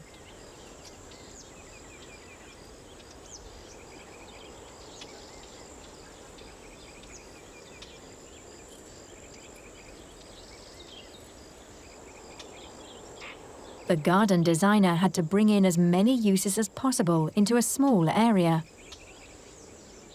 If you want, the main goal of these gardens, where with the layout that you mentioned is indeed very designed and architectural and clean, and it's really trying to capture the distant views beyond the horizon, where at the top of these mountains it's still quite pristine and unbuilt, and we wanted to somehow offer that and somehow highlight that and bring it to the foreground, so that when they are in these spaces, hopefully they can relate to that a little bit, which we're losing completely in Lebanon now.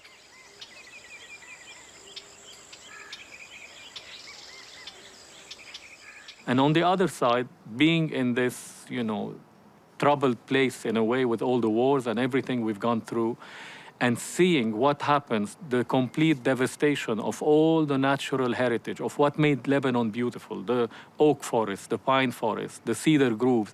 And that somehow is fueling you to design, with a lot more respect towards nature, and every tree has so much meaning, and every view has so much meaning, and every plant does so much, and I think that has really affected me a lot. The last garden we visit in Lebanon is in the center of an intact pine forest. This background scenery is the true glory here. The garden simply blends in with complete simplicity and grace, like an act of homage to nature.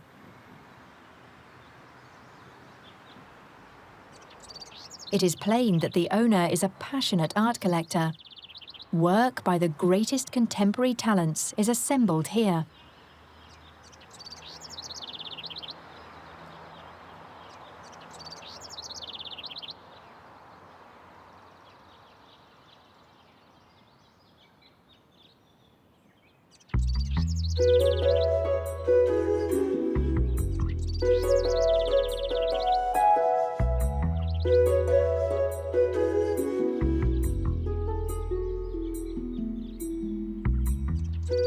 The rose terrace is like a flower room in a landscape garden, a contrast to nature.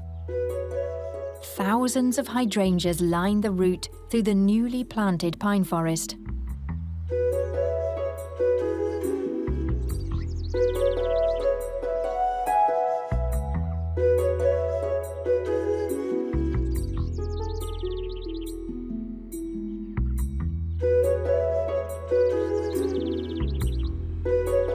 In other places, trees have to give way to the garden, but here additional trees are planted.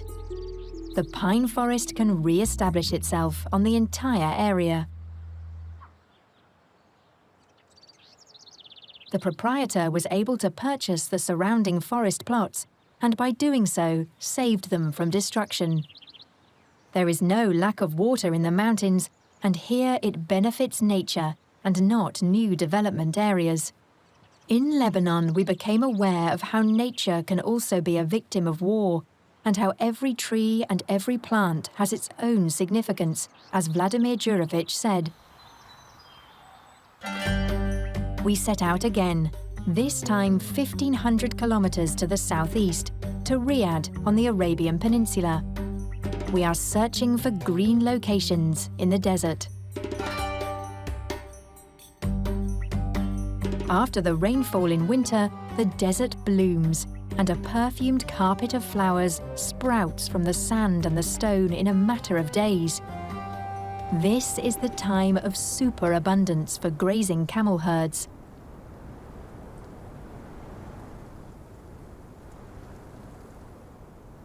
Saudi Arabia is 6 times the size of Germany. Much of its land area is desert. It is a landscape of aridity and drought.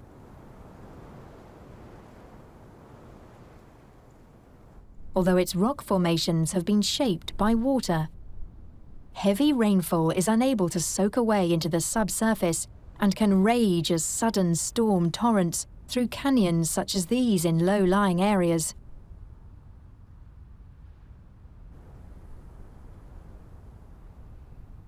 The desert plants have adjusted to these conditions. They cover the desert with scrub in spring, lending it a green sheen. The thorny burnet, a relative of the rose, and the saltbush are survival specialists. And so too is this hardy sorrel variety with its red flowers. If the desert is to be made greener, then people must lend a helping hand. These irrigation pipes in the Tumama Park, a 2-hour drive from the capital city, Riyadh, are used in a scientific research planting project. The German landscape architect Jens Boerdeker has long been at work in Saudi Arabia and knows the hopes behind this project. Why are we doing all of this? The Riyadh region is as big as Germany, and the plan is to re-establish natural vegetation. The questions here are which areas are suitable for planting and what is the most effective way to achieve this. We have tested various planting methods for establishing a plant in the desert with as little water as possible. Lars Wickelhaus explains the details to us. Here we have root-deep irrigation, which can be seen very nicely here. Compared to the other methods, it stays down. We have free space here and it reaches to the roots. For example, with this plant. In principle, there are a number of possible irrigation methods, and they are all being tried out here. These are all plants that can be found here. They are native acacia species. Consistently, those acacia types with a natural habitat in Saudi Arabia. We don't bring in any from abroad. The research results will also be valuable for Jens Boedeke, since he constantly asks himself, with what kind of plants can he work in the climate here?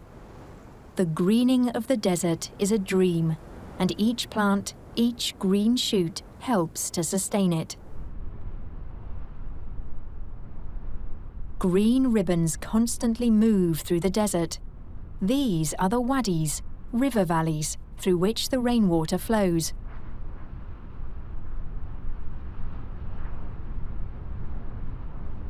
In the center of the desert lies the capital city, Riyadh. Riyadh is a large modern city of 5 million inhabitants. The growth rate is explosive, around 10% a year. Construction sites follow one after the other. The city is busy and has an optimistic atmosphere. The horizon is dominated by skyscrapers. The city is edged with numerous new residential districts.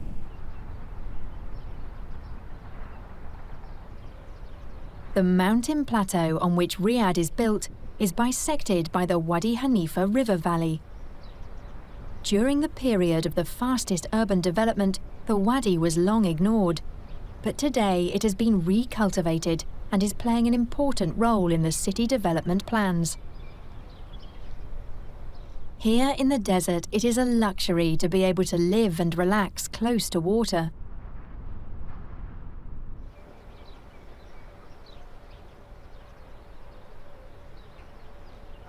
And the facilities here are used intensively by the people of Riyadh. Water management is the first priority for the city, Badr Tamimi told us. The city is consuming around 2 million cubic meter per day, and this water goes around to the ground, doesn't penetrate through the rocks, and it goes to the lower part of the city, which is Wadi Hanifa. There are contradictory images in Wadi Hanifa, dry earth all around, but with large-scale dams stretching across the valley. The plants show that there must be water. Heavy rain is frequent, and trickles of water here then turn into raging rivers. It is important to be prepared.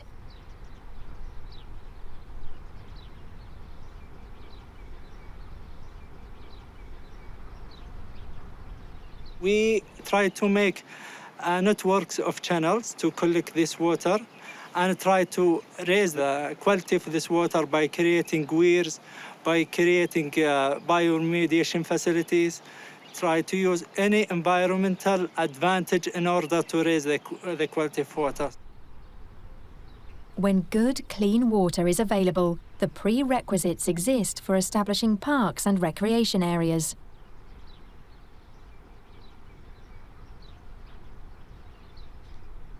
Once we got the water, we try to build the parks. People try spending so much time during the weekend in order to escape the city, to come all over the wadi and having a good time with the family. Yeah, I go from time to time. Of course, I'm working there, but I still enjoy with my family. One of these recreation areas in the wadi is close to Diriyah. It is the town where the Saudi royal family originates and has historic adobe architecture. This is a popular weekend excursion destination for the city people on Friday afternoons and Saturdays. Sitting out of doors is more than a mere leisure activity for the Saudis. Despite the city environment, they are still proud to see themselves as a tough desert people who enjoy the outdoor life. The modern developments in the Wadi Hanifa river valley help them to cultivate this image. The park includes some marked-off areas. Saudis come with their families and want to be private. Like the own carpet, these boxes provide a certain privacy in a public space.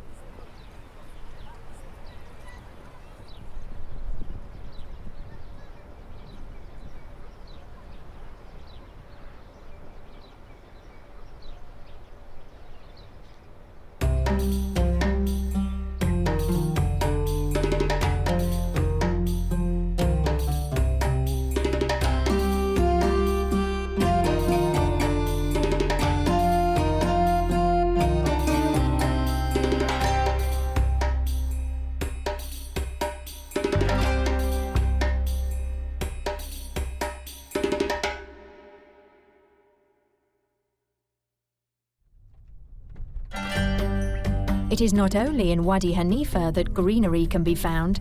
An entire city quarter is also astonishingly green, with its shaded palm alleys and lush, colourful plants.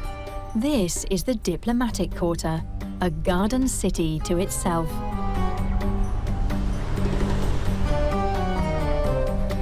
A network of parks make it possible to take walks, with the interconnected garden facilities never more than a 5-minute walk away from the next one. The diplomatic quarter is the showpiece Saudi Arabia created in the 1970s to demonstrate the modernization and opening process in the country.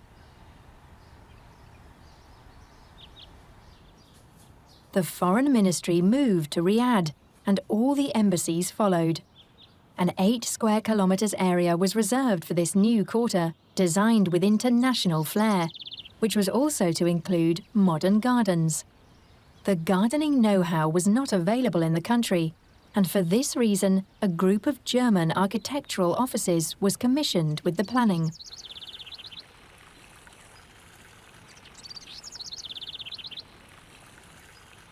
The first step towards implementation was the creation of a tree nursery.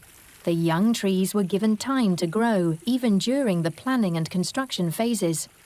The population of Riyadh no longer benefits so much as it did previously from the extensive parks.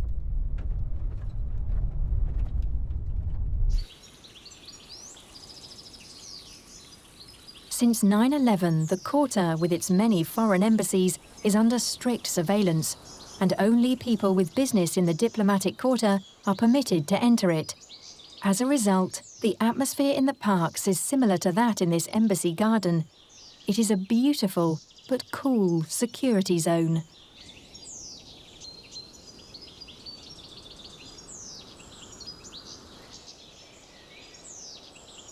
The Tuwaiq Palace has a special feature. Situated on the heights overlooking the Wadi Hanifa, it was originally planned as a meeting place for diplomats. As in the surrounding gardens, it is a place where tradition encounters internationalism.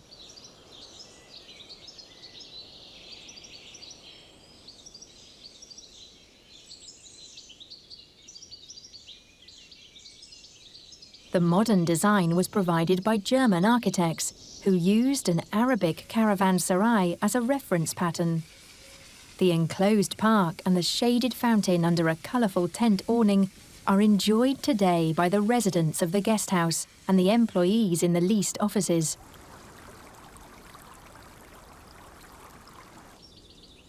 Building sites overlooking the Wadi Hanifa are much sought after for villas and gardens.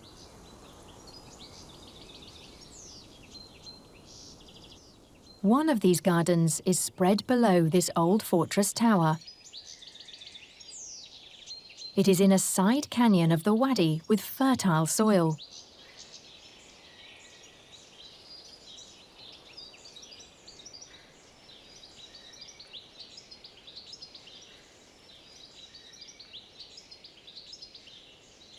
The houses which look down on the garden are occupied by 2 generations of the family that owns it.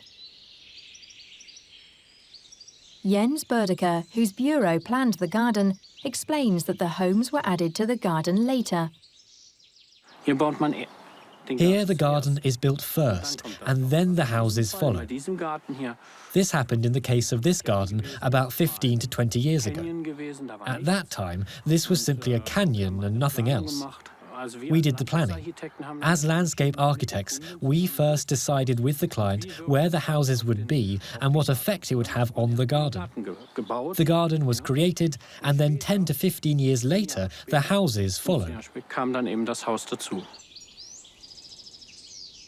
The garden today is mature with tall palms and olive trees.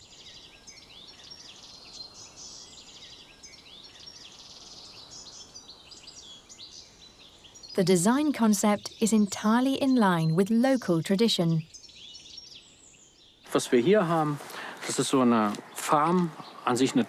What we see is a kind of farm, conceived to the pattern of traditional farms, with irrigation channels, palm trees, and a sunken area in the centre where we have the grass area, and which is cooler in summer because of water evaporation. And it is a pleasant place to sit and enjoy the garden. in der Dämmerung, ja, und genießt sozusagen den Garten.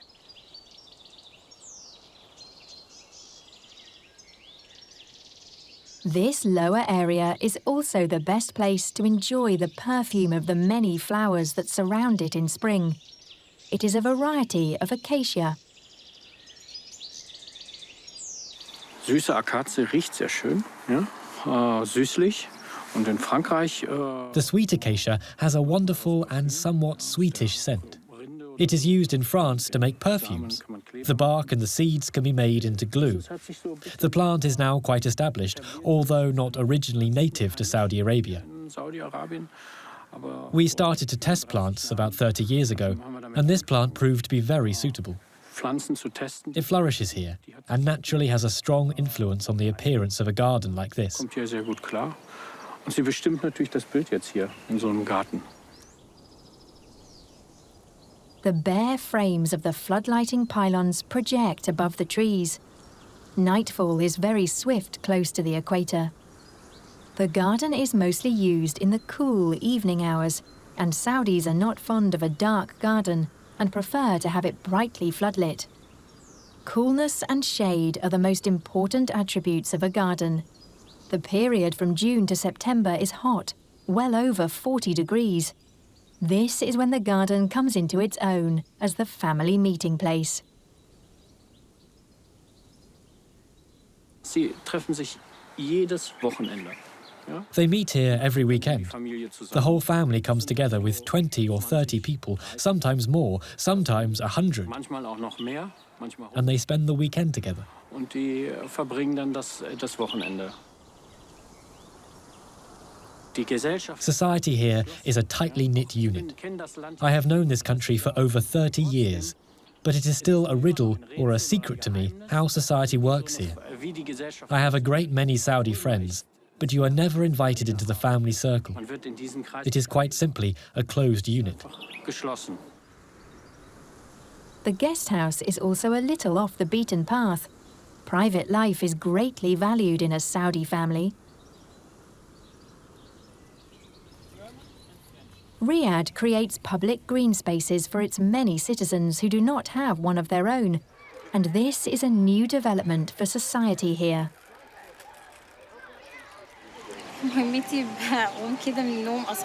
On Fridays, we sleep late and then go to the mosque. We then prepare everything in the kitchen for a picnic. Juice, water, some food and blankets to sit on. I make sure we have everything my son will need. And what about me? Yes, my husband and I, we do it together. Almost a third of the Saudi population is under 25 years of age. The parks are important places for children and teenagers. We are brothers, cousins, uncles. We meet once or twice a month, but we are not all from a single family.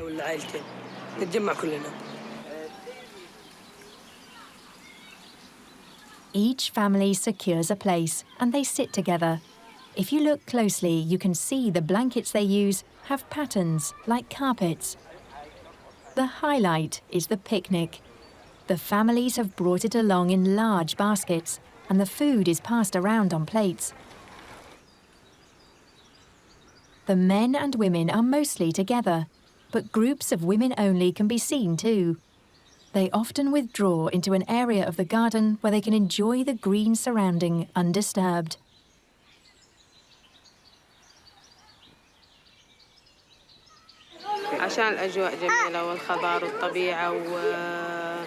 We love nature, the atmosphere, the plants, and the cleanliness of the place is important for our family meetings.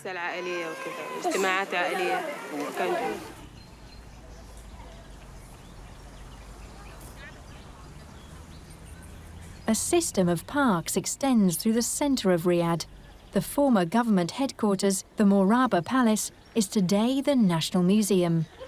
What was once reserved for the royal family is now open to the public.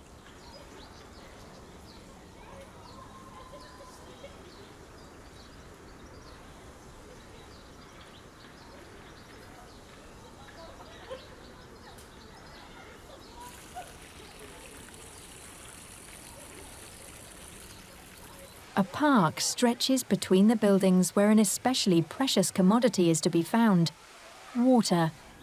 Something that is so attractive for children everywhere is even more so for those playing in a desert city. A water playground makes them wet and happy.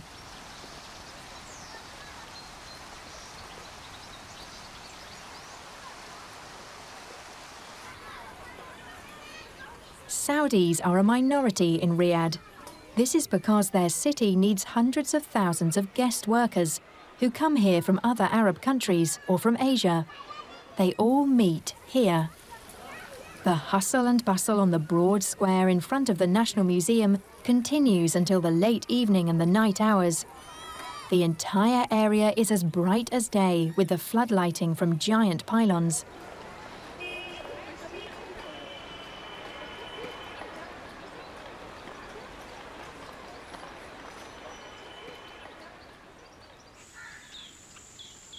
The Arab world is in a state of social change. Public spaces and green meeting areas are playing a role in this. We continue our journey to the northwest, crossing the Red Sea to Egypt and its capital city, Cairo.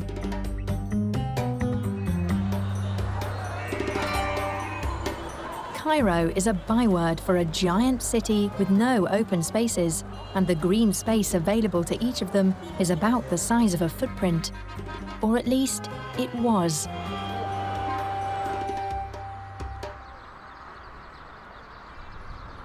The buildings date back to the Fatimids, who made Cairo their capital city at the end of the 10th century.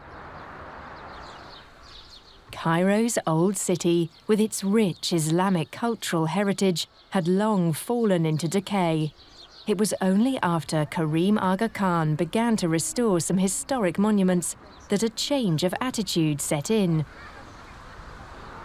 The residents should have a share in the changes. Dina Bakoum has worked for a number of years in Darb al-Ahmar and sees one of her tasks as involving local people in the changes. One of the things and the ways that we try to involve people in the project is really to have them work with us in the project, you know. So they come and they get some jobs with us, especially for craftsmanship from the neighborhood, those like carpenters who exist here in the neighborhood, and we ask them to work with us. We started with the facades, and they really saw progress going on, and they started to see the decoration and this beautiful carvings and colors appearing on the facade, and they started to really appreciate the efforts being done in this mosque. People enjoy use of a public open space, and no one asks whether it was a Sunni, a Shia, or a Coptic Christian who was behind it. The Ismailis are a Shia community, representing a small minority amongst Muslims. The majority of Muslims are Sunnites. Karim Aga Khan, a Shiite imam, commissioned the restoration of Sunnite mosques, a symbolic act of tolerance and pluralism. There are no Ismailis living in Cairo. Improving the quality of life for the poorest, irrespective of their beliefs, is the mandate of the imam.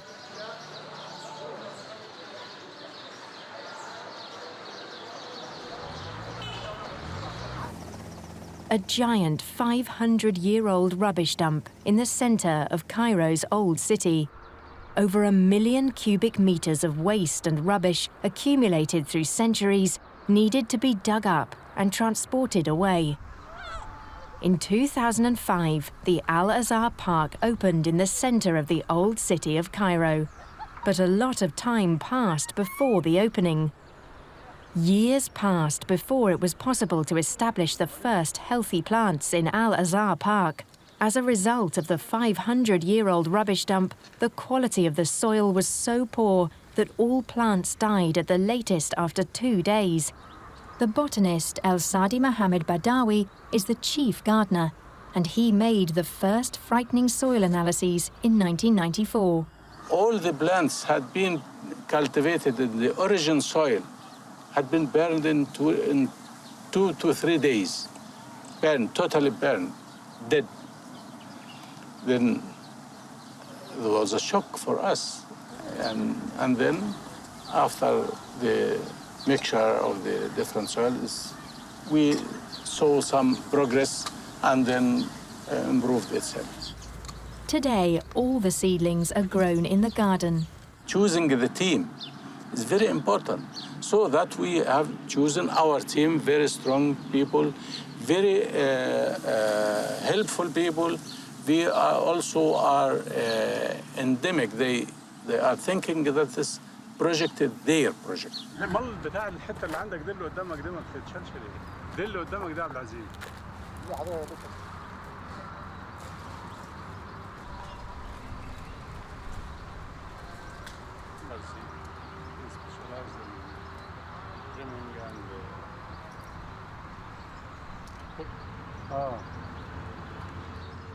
That is our baby.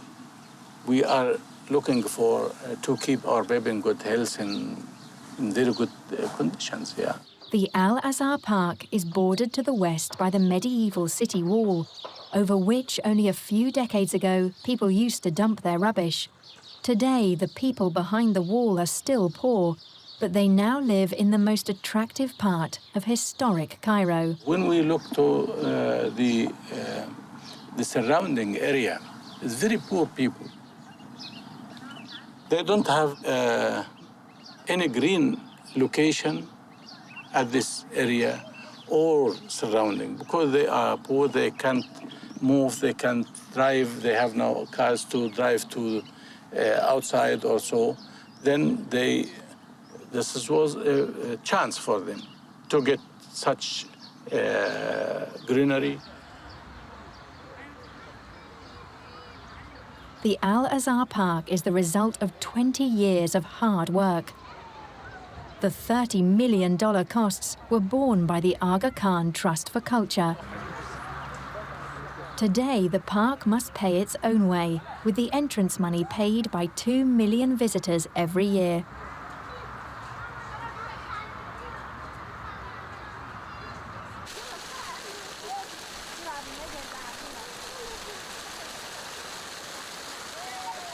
The bottom line was a question posed by the Aga Khan, the spiritual leader of the Ismailite Muslims and a philanthropist. How do the people of Cairo spend their leisure time? The park has changed Cairo for the better and improved the living conditions for the ordinary people. In a megacity such as Cairo, a public garden opens the door to another world.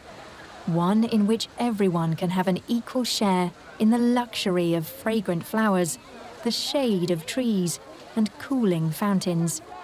Quite simply, a corner of paradise for everyone.